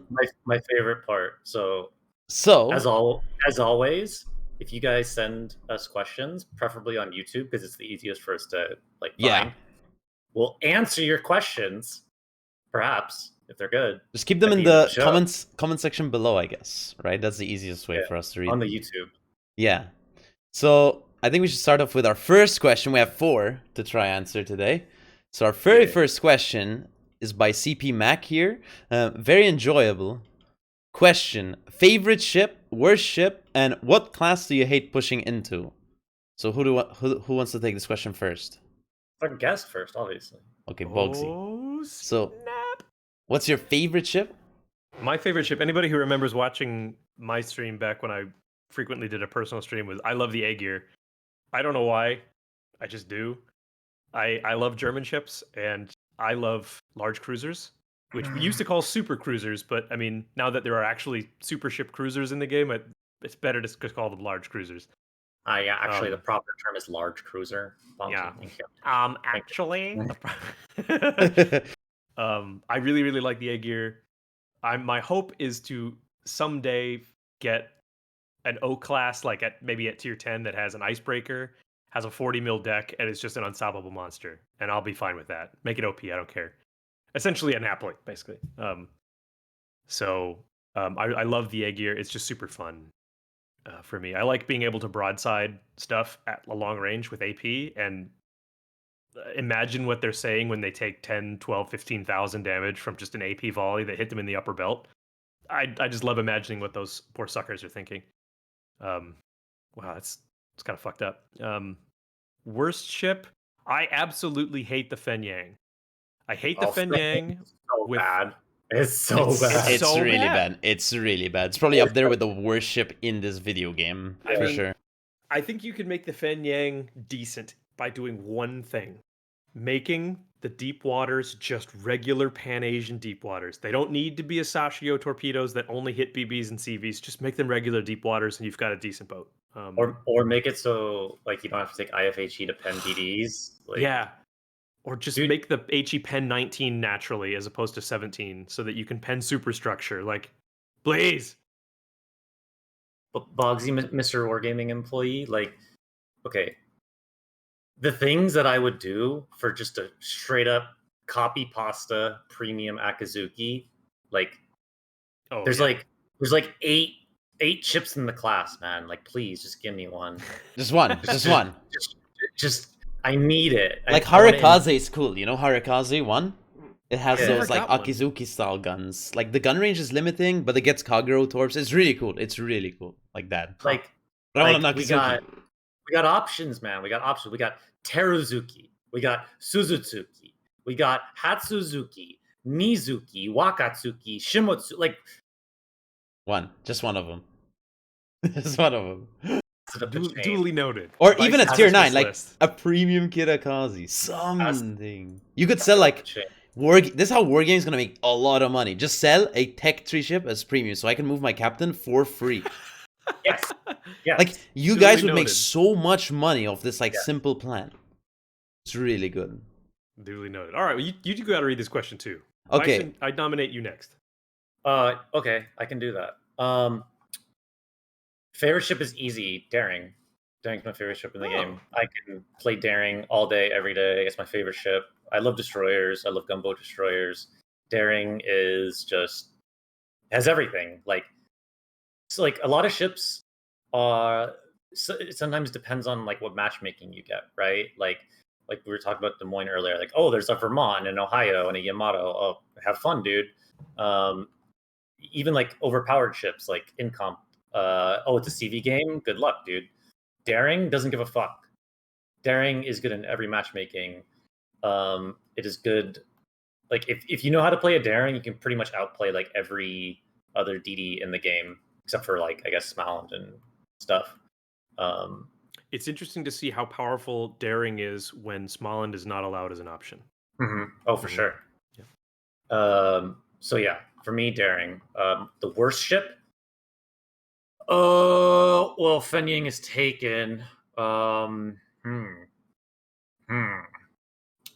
I'll stick to tier 10 because like there's so many other ships and I don't play much below like tier 10 or at least 9. Um there's like 3 that are always in competition, but I'm going to go with Gibraltar. Like Gibraltar Ooh. is I it's bad and I just hate playing it. It is just I just don't like it, man.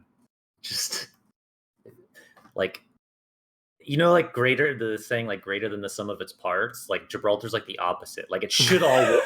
It should work. Like the AP and the smoke and the yada yada and the British stuff, and then but like everything together, it just no, I don't like That's it. interesting. Yeah, Malta. So my favorite ship is actually Kleber. I just love running around in the thing. The guns are super easy to use. It has almost infinite gun range for a destroyer, like a gun. It's like the perfect gunboat destroyer for long range.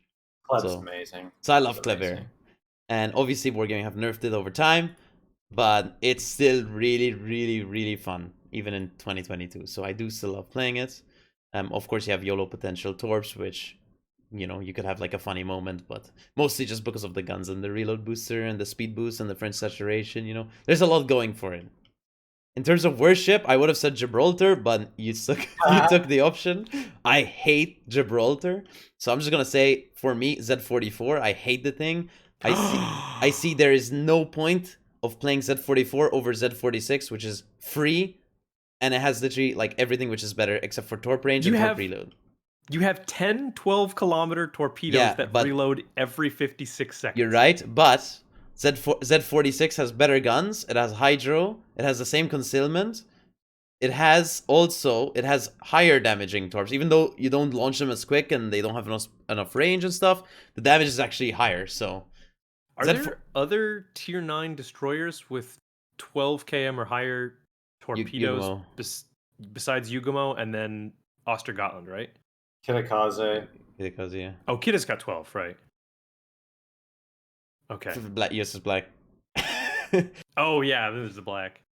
Those go like, aren't those like 13 Rope point right. Huh? 5? Oh yeah, The rope right. destroyers. Yeah. Don't get me started. Okay, let's not talk about those ships. I don't want to talk about it. All right, so actually, what class do you hate pushing into? Well, okay.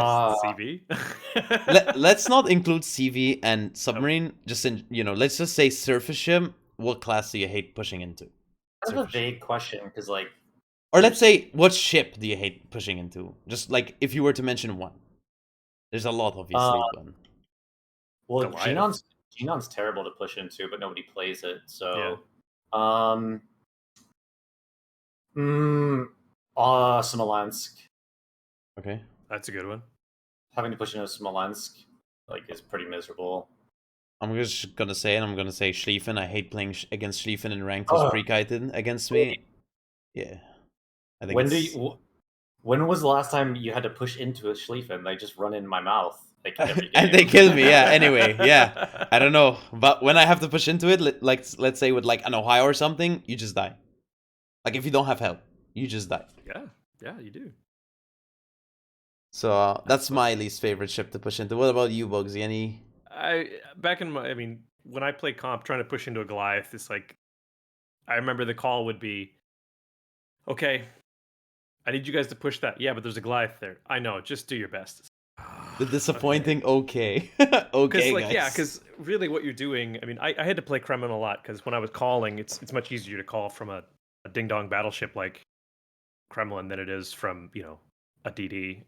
So my job was very often okay. You're going to push there, and you're going to try with these big inaccurate guns to just land a perfect shot in the ass section of the Goliath where the deck hasn't started yet, and you're trying to catch that citadel.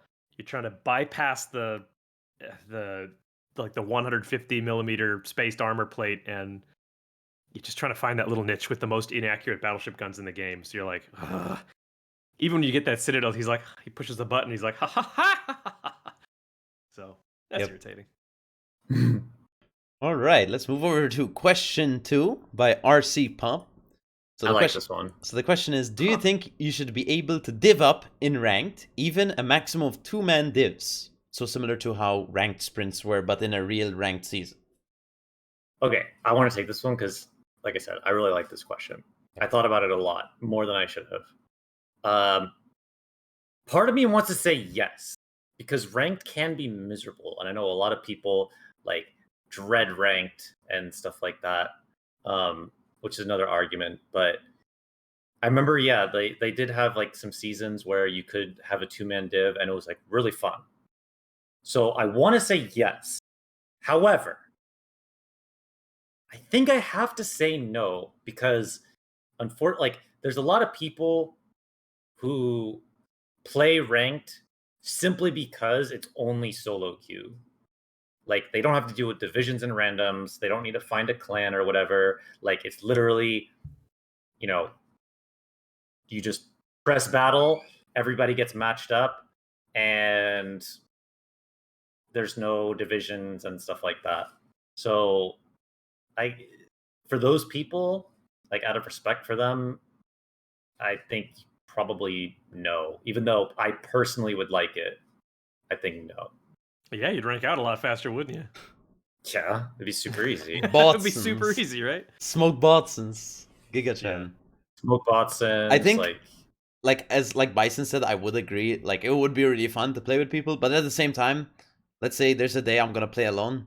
I'm gonna just queue up, and I'm gonna find a carrier destroyative or something tryhard, something super tryhard on the enemy team, and then my team has like some cringe division, auto loss, Yeah. you get the double Shima div, Yeah, and it's over. They Go next. they get like Nakamov Thunderer or something like that. Yeah, something like annoying, like Nakimov Petro or something like frustrating to deal with, right? So I have to vote for a no for this one. What do you think, Boggzy? I'm gonna vote no as well. You guys, I would echo the things that you guys said about that, but I'm gonna be specific and say that like the game, as I understand it, the game is set up with varying degrees of competitive modes. People will have different opinions on which game modes are competitive or not, but I see it as just they get more competitive as you go up. And you start with co-op. Co-op is the least competitive. Then you go to operations, because that's a little bit more competitive in that there's more complexity to it. Then you go to randoms. Randoms is the baseline. Randoms is just it's competitive or not depending on how you like to look at it. Then you get things like brawls and rank, which is they're not quite randoms, but they're not clan battles, which is next. Clan battles is predetermined teams, predetermined players. Different map, different opponent. And then after clan battles, you get, I would say, specific tournaments like King of the Sea or Team League or what have you. At that point, the competitiveness is based off of the rules and the prizes. That just determines how competitive it is. So for me, the difference between randoms and clan battles is ranked and brawls. People generally point out that brawls has worse rewards than ranked, but at the same time, it also is like, just hop into brawls and have fun. Like, brawls are supposed to be fun. Where, like, sometimes you'll have a brawl that's 12v12 tier 6 battleships, which is like, honk honk, what is that? It's silly, but it's kind of fun watching. Especially then you get Ocean Map and you're like, oh, okay, this is the closest to realism that World of Warships has ever gotten. This is incredible. And then there's tier 4 carrier brawls. Like, they're just silly stuff that you don't get without a special mode that rotates that allows you to try something different. Ranked is an opportunity to get steel, which is really valuable. And to that end, I think that if you start allowing divs in ranked, it becomes clan battles light, and I don't like that. So just so you guys know, and everybody listening knows, like we did an experiment where we allowed there were brawls a few months ago that you could bring an entire team. You could make like a 9-man division for brawls. Yeah. The community reaction was completely split. Some people absolutely loved it because it felt like clan battles, but less pressure. The rewards weren't as good as what you get for clan battles, but again, it was less pressure. It wasn't that's to be expected. It was just they were like, I'm actually having a great time because my clan and I are trying lull builds and lull comps, and we're just having a great time. I got to step in and play with a couple clans like Bonks and my old clan TNG, and it was just super fun to do. But then you get the teams full of randoms that come up against 07 or SCCC or Bonks or what have you. Was that when you were in 07 and you guys ran like all Stalins and like nuked the entire team and like?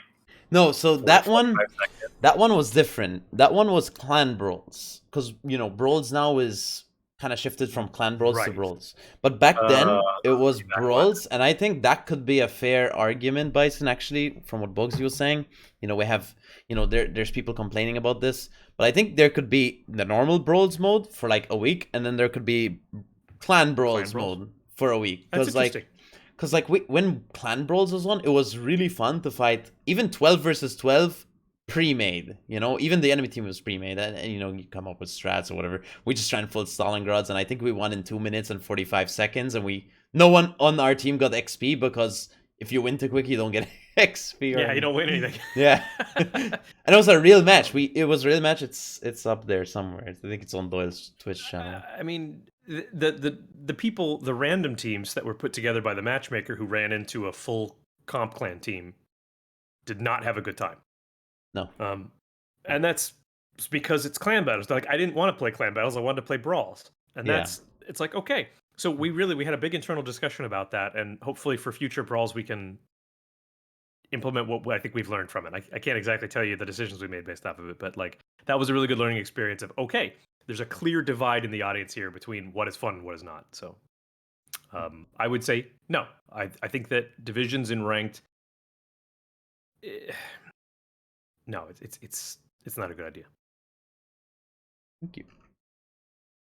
All right, so our third question we have is Will D. You want to read it, Bison? Ooh. Could you guys talk about player stats and what is important to watch with ourselves in order to get better? What stats attribute to what? That's a great question. It is. Well,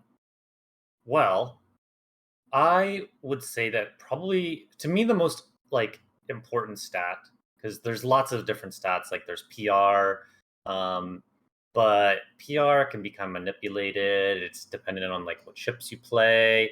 It's generally a good indicator. It's kind of like the best thing that we have. But personally, I think solo win rate is probably the best metric, and like high tier, like tier 10 solo win rate is probably the best. But the problem with just looking at solo win rate is like it doesn't really tell you what you're doing wrong. You're just kind of like, oh, I'm not winning a lot of games. So like what goes into it, I guess, is just what goes into the PR, with like a calculation, which is how much damage are you doing, how many kills are you getting, which is a big one. I think kills probably translates a lot to win rate, and people joke about survival percentage, or you know what I'm talking about, like survival rate. People joke like, oh, it's like worthless stat. At a certain point, yeah, but like if you're dying like all the time, like if you're always getting, if you're on the lower end of the spectrum and your survival rate is low, it's not good.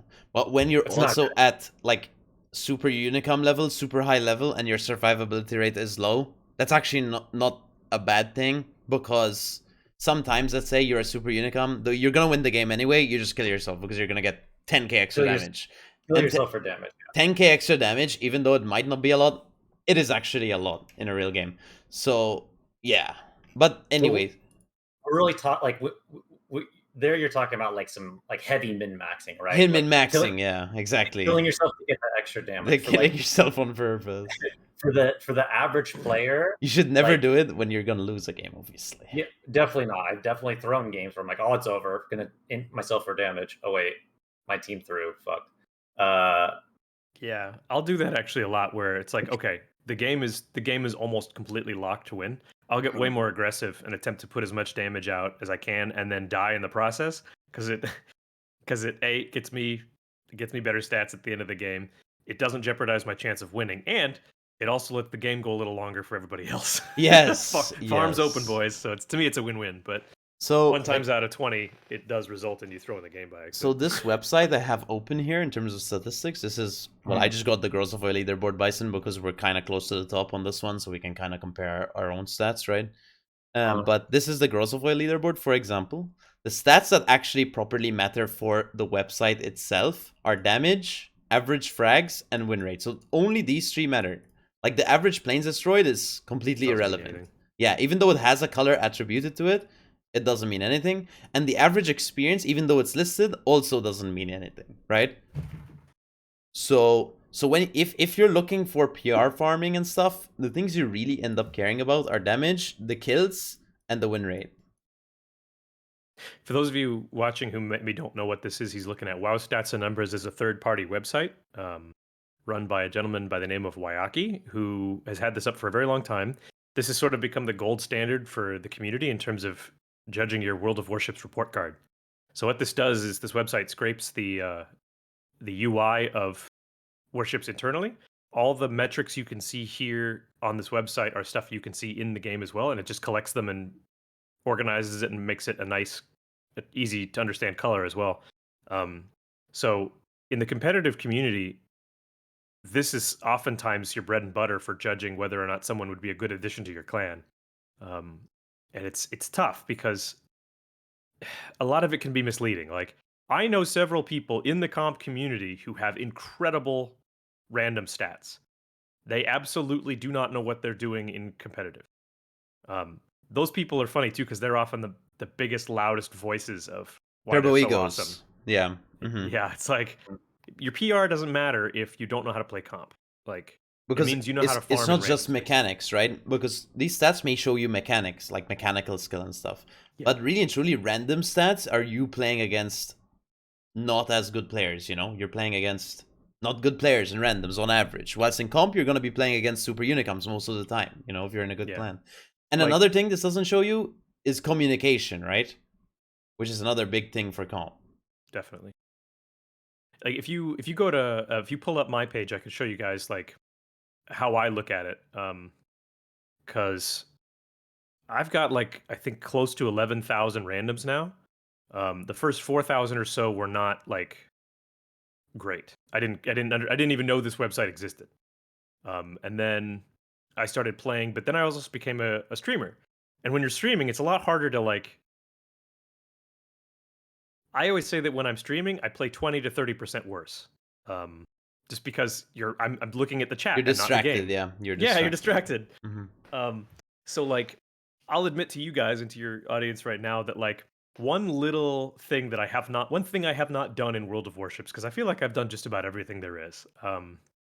I never made it to King of the Sea finals as a player, unfortunately. I made it to the round of 16 with TNG in COTS 11, I think. And that was the highest I got myself. And then I just started casting instead.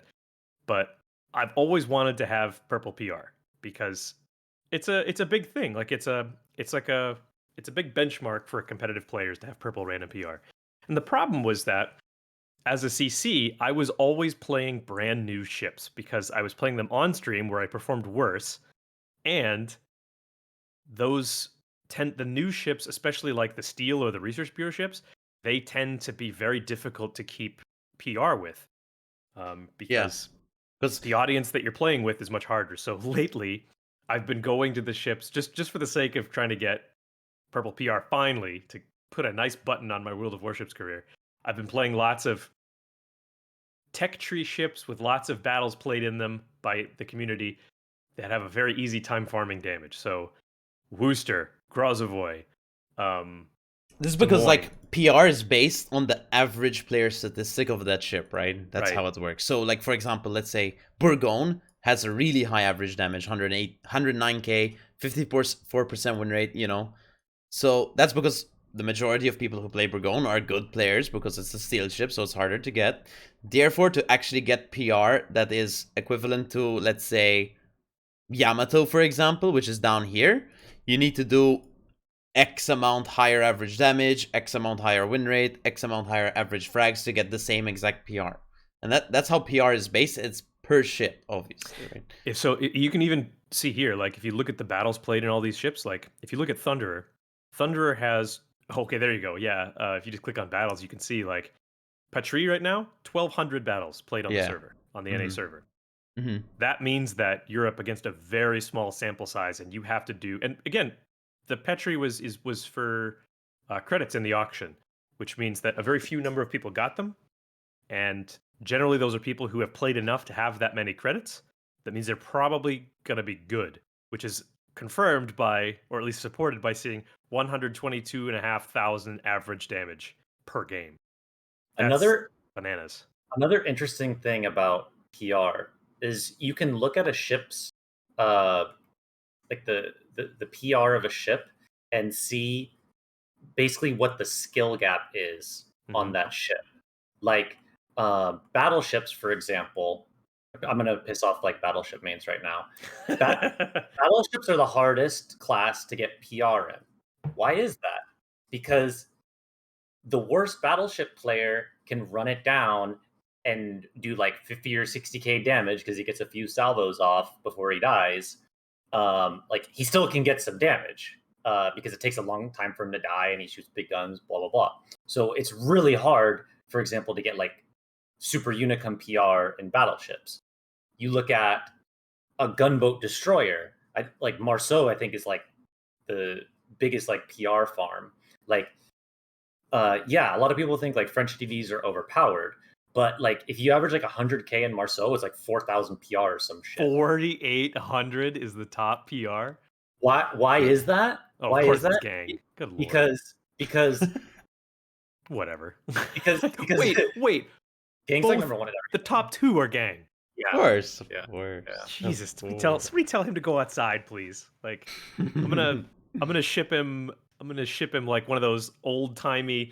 It's like a little wooden paddle with a ball with a rubber band attached to it that you just sit there and just bap it back and forth like that. You take this outside and get some sun, Biang. Yeah. So like well, he's not leaderboarding this week, that's for sure. Hey, so the Marceau, right, is if a player I mean, if you run it, you're gonna die because your torps aren't reloaded quick. He's gonna get 0 damage, you know. And people do run it. Yeah, exactly. Yeah. So that's why. It's based on averages, right? So yeah. It's harder to make mistakes in battleships because you have armor to protect you from mistakes. Whereas if you make a mistake in a DD, it's often fatal. Or especially like a light cruiser, like you guys were talking about Jinan earlier. You know, you make a mistake in the Jinan, it's probably going to be fatal. So die on purpose instantly. Yeah. And you have like a finite amount of salvos in a battleship. You know, like you can only shoot so many times per game, whereas a destroyer, you kind of keep your guns going all game. And RNG is also a factor as well. Like, even if you have the best aim in the world, not every salvo is going to be a dev strike because RNG is going to fuck you. So if I could answer this question as well before we go on to the last one, I would say I would agree with Bison that your win rate is the most important. I would say solo win rate is the most important first, then just win rate in general. Then I would say your PR. I realize that's not an internal metric. PR is not an internal metric from World Warships. You have to go out to check that, but it just makes a calculation of damage, win rate, and kills, like Bison was saying, to like just generally let you know here's how you're doing compared to other people. It's not perfect by any means, but it's more useful than not having it at all, I would say. It's not perfect, but it's the best we have. Yeah. Right. Yeah. Generally speaking, exactly. Win rate is the lowest resolution example, and that's a good place to start. Like, If you have a 34% win rate, you are doing something wrong. Over like 100 battles, you are doing something wrong. Or you have not figured out something yet. If you have a 70% win rate over 100 battles, clearly you are doing something right. That should probably also be reflected in your average kills per game and your average PR. If you are a stealth destroyer and what you're doing is, you're just the best spotter ever and you're laying the best smokes, then maybe you'll have that and still you'll have an incredible win rate and still bad PR, damage, kills per game, what have you. But it's unlikely. The Very most unlikely. likely thing is that you are good at landing your torpedoes and you're good at Mhm. spotting, therefore you're winning more because you're getting damage and you're helping your team win. So 'Cause I those are would the say things it's that order. those are the things you can control, right? Like Right. you can't control what your teammates, like how much damage your teammates do. So yeah, like people are I've seen people complain like, "Oh, I'm spotting in my DD, I'm contesting caps." But like unf- yeah, sometimes you do have to do that, but a lot of the times damage is what wins games, like damage and killing ships. And Yeah. if you're not doing that, then your win rate is going to suffer because If that's what you can't control. if you're playing a Vermont and you're not a good shot, you will not contribute to Yeah. your team and you won't do anything else. If if you're a DD and you're a bad aim with your torpedoes, you can still contribute in other ways. You can spot, you can lay Mhm. smoke, you can cap. Like those are useful things that you can do. I would say that the one thing for DDs is that capping and cap points in general are not factored into PR. And No. as a DD, that's why a lot of comp players who care about PR, like they don't play tort boats because it's difficult to farm damage, So it's a tough thing. Win rate is your first thing because that'll give you an overall impression of how well you're doing, and then focus on getting damage. Because if you get damage or you secure kills, you are actively contributing to the team in a direct way. There are ways to actively contribute that are not damage or kills, but those are soft, I want to say. So Last one. Yeah, we have Arad Sultani's question. Hi, thanks for the great video. Thanks, Aron. Had a question. I am good at any class, but I suck at cruisers. Like, I get devstruck every single time. Any tips? I have tips. I mean, you want to go ahead, Boggzy? Start first? Can I start this one? Yeah, sure. Go ahead. Okay. So I think that actually in the end game, cruisers are one of, if not the most difficult class to play correctly because it requires you to understand a lot of values across a lot of ships. And there are 550 plus ships in World of Warships. And you need to understand armor values, you need to understand gun values, and you need to understand overmatch mechanics for AP shells. I would say that overmatch mechanics are the most important thing you can learn at competitive cruisers because you need to know what battleships will obliterate you without any recourse. And you need to avoid those like the plague. And you only engage them when you know you won't get, giga wrecked. So, but that requires you to understand generally, like at tier 10, let's just use that for an example.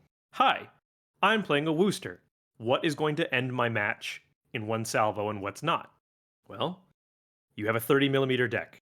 That means that any AP shell that's 431 millimeters or higher will bypass your deck armor, go into your citadel, and end your game. That's how it works. So anything Republic or larger will smash you. If you're up against 406s or 420s, they will bounce off the deck, but they probably won't bounce off your stern or your bow. So as the gun caliber goes up, fewer and fewer parts of your hull in a cruiser will protect you from AP shells. And there's a lot of thresholds to understand, and you have to memorize like the deck values, the bow values, the upper hull values, the citadel values, and you have to have an understanding of what battleships have what caliber guns, which you play comp for a while, you just pick it up. But if you're relatively new to the game, like sub 1,000 battles, you're not gonna have a fucking clue. Like Burgone? What does a Burgone have? I don't know what a Burgone has. I don't have a Burgone. I've only seen a couple of them. Well, why don't you just go look at the website? What website? Like people just don't know, so they tend to get ruined in cruisers until they get familiar enough with the game that they know what to avoid and what to engage with in a cruiser. Well said, Bogsy. I have some advice for you, Arad. Um, this advice was given to me by my good friend and clanmate Ivan. So when you're playing cruisers, all you need to do is just dodge, just use islands, just use your concealment, just use smoke, just don't get spotted, just don't get shot at. Just pray that the shells bounce. Am I missing anything, Adam? Sit behind island, don't get spotted, don't get shot at, yeah. Don't play the game. Don't play the game. No, but seriously, like I guess it depends on like what cruiser you're playing. Like Let's something just like take Des Hindenburg. Moines. Just take Des Moines, like as a straight argument. It's a very popular ship. Well, Des Moines, I mean, you kind of have to like hump islands, you know. So you want to sit on islands and try to make it so that like battleships can't shoot at you because you'll probably explode. With Okay, other but this cruisers, is like a point people bring up a lot. Like, okay, you tell me to sit behind islands, but then I can't use my guns, right? Like, imagine there's a super high island. What do you do? So what you can do, right? If you're playing Des Moines, for example, you can sit further away from the island, but not too far away where you're gonna get spotted like wide, for example, like by a DD, you know, because then you're gonna get shot at, right? or you can like cheese like your front guns like just sticking out on the island so you're not actually spotted. Your turrets can shoot past the island, but the center of your hull isn't seen because it's behind the island, so you don't get spotted. That's filthy.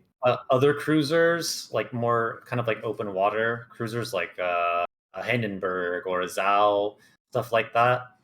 Since you are operating in open water, you're not really using island cover. You ideally want to be on a flank so that you can only be like shot at in one direction, like you're not being crossfired, because crossfire is death in everything really, but especially cruisers. And you want to not be like the most juicy target, right? You generally want to be like ass in, like kited before you get spotted, so you don't have to full turn out. Like God, like just thinking about it, it's like telling people how to play cruisers. It's like you could write a freaking thesis on it. Yeah, you really could.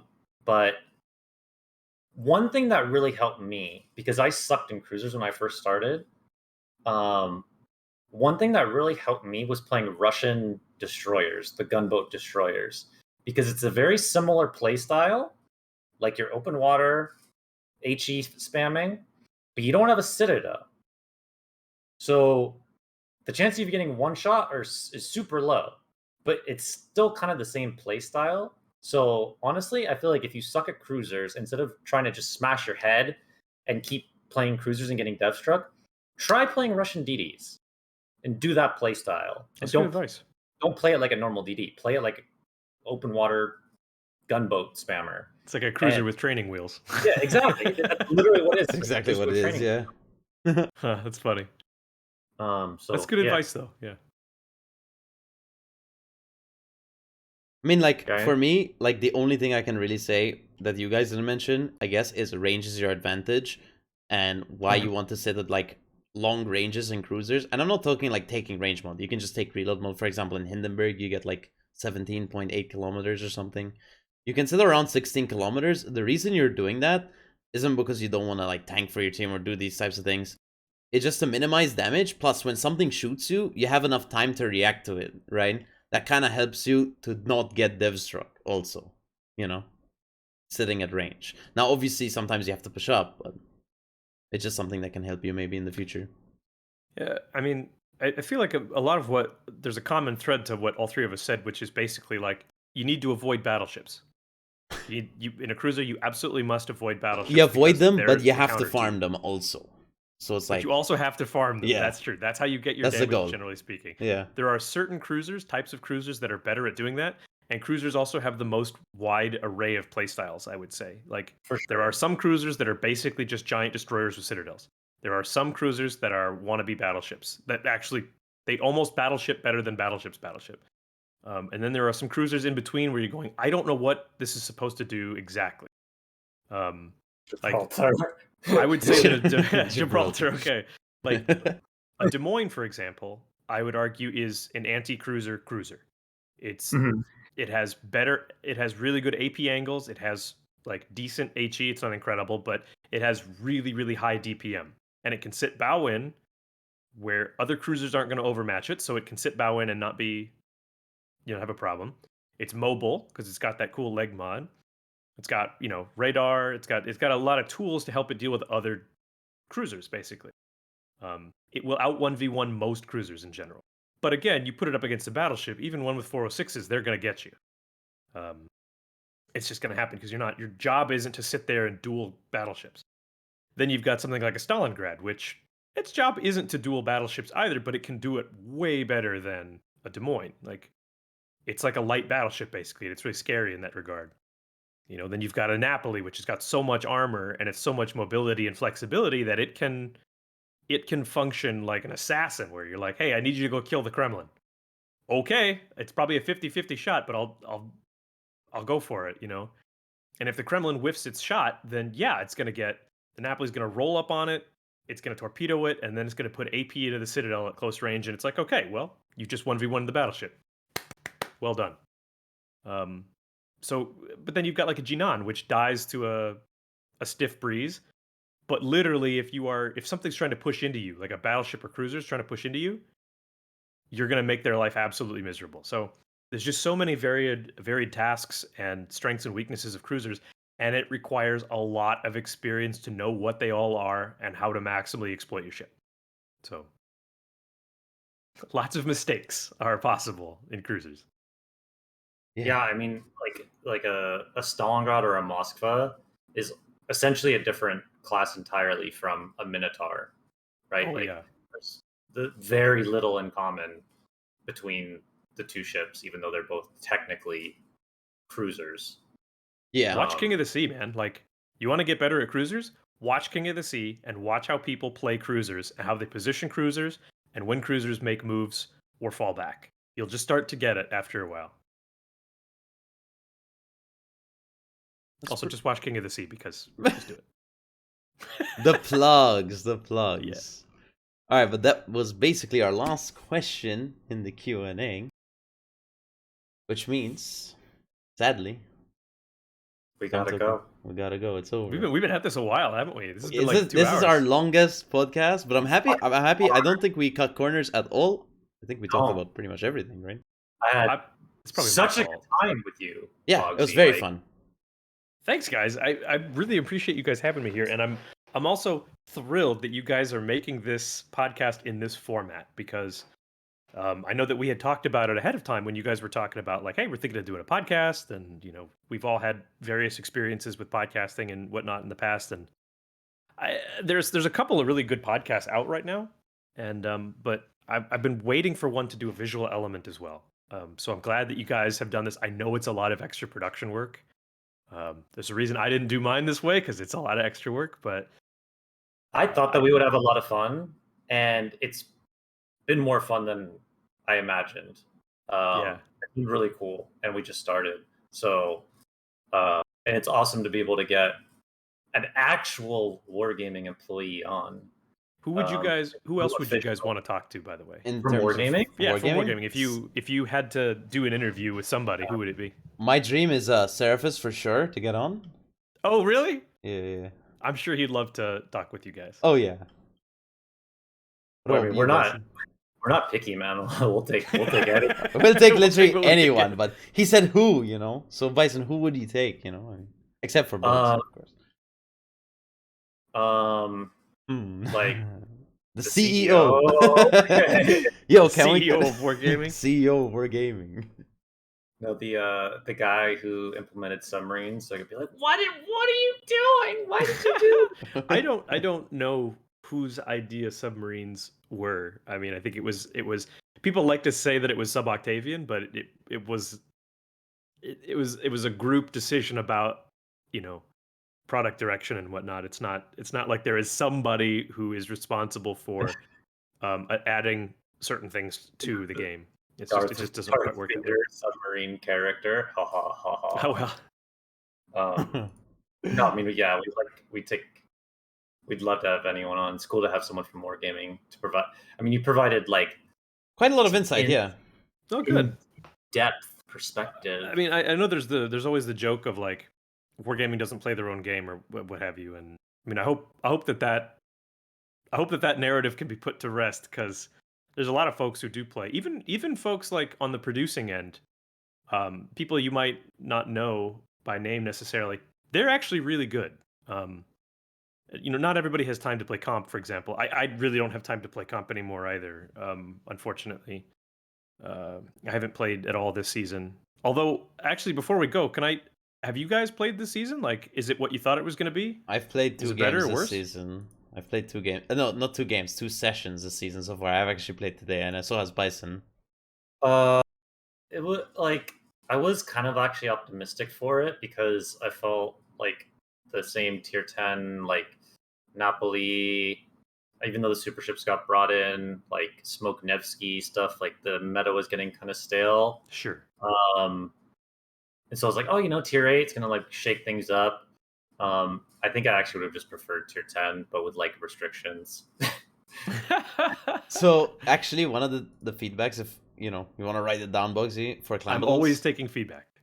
the biggest issue is, I think, with clan battles. Back in the day, I'm not sure if you remember, like season 4, 5, 6. That was like the golden prime period of clan That battles. was before my time. My first season of Clan Battles was season 8. Yeah, not because it was like, oh, there was no carriers. Oh, it's not because, I think we had a really nice break between clan battle seasons. Now, we do not have a break between clan battle seasons. And when one season is very similar to another, like tier 10 and tier 10, it makes it feel really boring because it feels like you're playing the same thing over and over and over again. And sure, this is tier 8, but we barely had a break between last season and this season, right? Something like 3 or 4 weeks, I think, right? Yeah. How it was balanced before was clan battle season, ranked season. Clan battle season, ranked season. True, yeah. And it made it really like nice in a way. Now it feels like there's a lot of stuff we have to do all the time almost. So min-max. Do you ever like pick one and just do that, or? I mean, yeah, like most of the time it's either just clan battles or ranked. Most of the time, I see. Yeah, I mean, both are ways of getting steel for sure, and you can stack up on both and get a lot of steel. But I haven't played ranked myself in multiple seasons because after I joined Wargaming, I did still play clan battles for about 2 seasons afterwards, and then my lady was like, "All right, this is gonna stop." Too much wows. Too much wows. She's like, "You go play that game all day long." I'm like, "I'm not playing the game. I'm working." She's like, "I know, but come on, okay." She didn't get the distinction. It's fine. No, she did. I think she was just giving me a hard time. But I know. Wait, I wish there was like a bit of a longer break between clan. I don't know if you feel the same, Bison. Yeah, I think so. I think that's probably part of it, is a little bit of burnout. Like, it's also the fact that, but if you have a larger break between clan seasons, more ships can get released in that time period, and maybe that could shift, or more changes to balance could happen in that time period, which means the meta could shift instead of just the same thing a month later. That's a good point. I was very interested at the beginning of the season because I was sure that tier 8 French DD spam was going to be the meta. And I think it was for a little while, but from what I've seen over the last week, it is not the meta that like lived. I've actually been seeing an interesting array of comps for tier 8, that was really good to see. Is that your guys' experience? We've actually we've never actually run French destroyers so far. Like, not a single one, like not even like Le Terrible or Le Font. So far. I've seen clans bringing 2. Those are their 2 destroyers, but they actually have a really difficult time competing against clans that bring a stealth capping destroyer and, I don't know, something like a kid that has, a heal and some longevity to it. Mm-hmm. It's been interesting. At the start of the season, like with Rain, we legit ran 6. We didn't even run a battleship. 6 French DDs. That's what I was concerned about. Yeah. And like we pretty much like ran over everybody that like. Well, you guys are Rain. I mean, wasn't yeah, but like wasn't like other than Penta. It's really strong still. It's really strong still. that's the thing about like the top tier clans is that generally speaking, at the beginning of a season, they can run whatever the hell they want and run over everybody. But People learn how to counter it over time, you know. There's better strats that's like popping up, you know, that just make it I really do hard to deal remember. with. I remember Malta that during the tier 9 season, I was my clan TNG had gone through a schism and had lost a lot of players, and so I stepped in as part of the leadership and one of the callers. And I mean, like, we were figuring things out, but it was difficult, especially because I was kind of learning calling at that point. And I remember I went to you because it was Mogador spam almost exclusively. And I was racking my brain trying to think, how do you counter Mogador spam? And I finally went, well, okay, Malta's a nice guy. I'm going to go to Malta and I'm going to say, MalteseKnight, Did I answer? how do you counter Mogador spam? Because I don't know how to do it. What do you think? You go, oh, bro, that's easy. To counter Mogador spam, you just play Mogador spam and play it better. Oh yeah, that's true. That's true. Yeah, yeah. Okay. And I was like, To be fair, oh, when Kleber was at tier 10, that's kind of the only way we ever found out how to beat like Gaishu.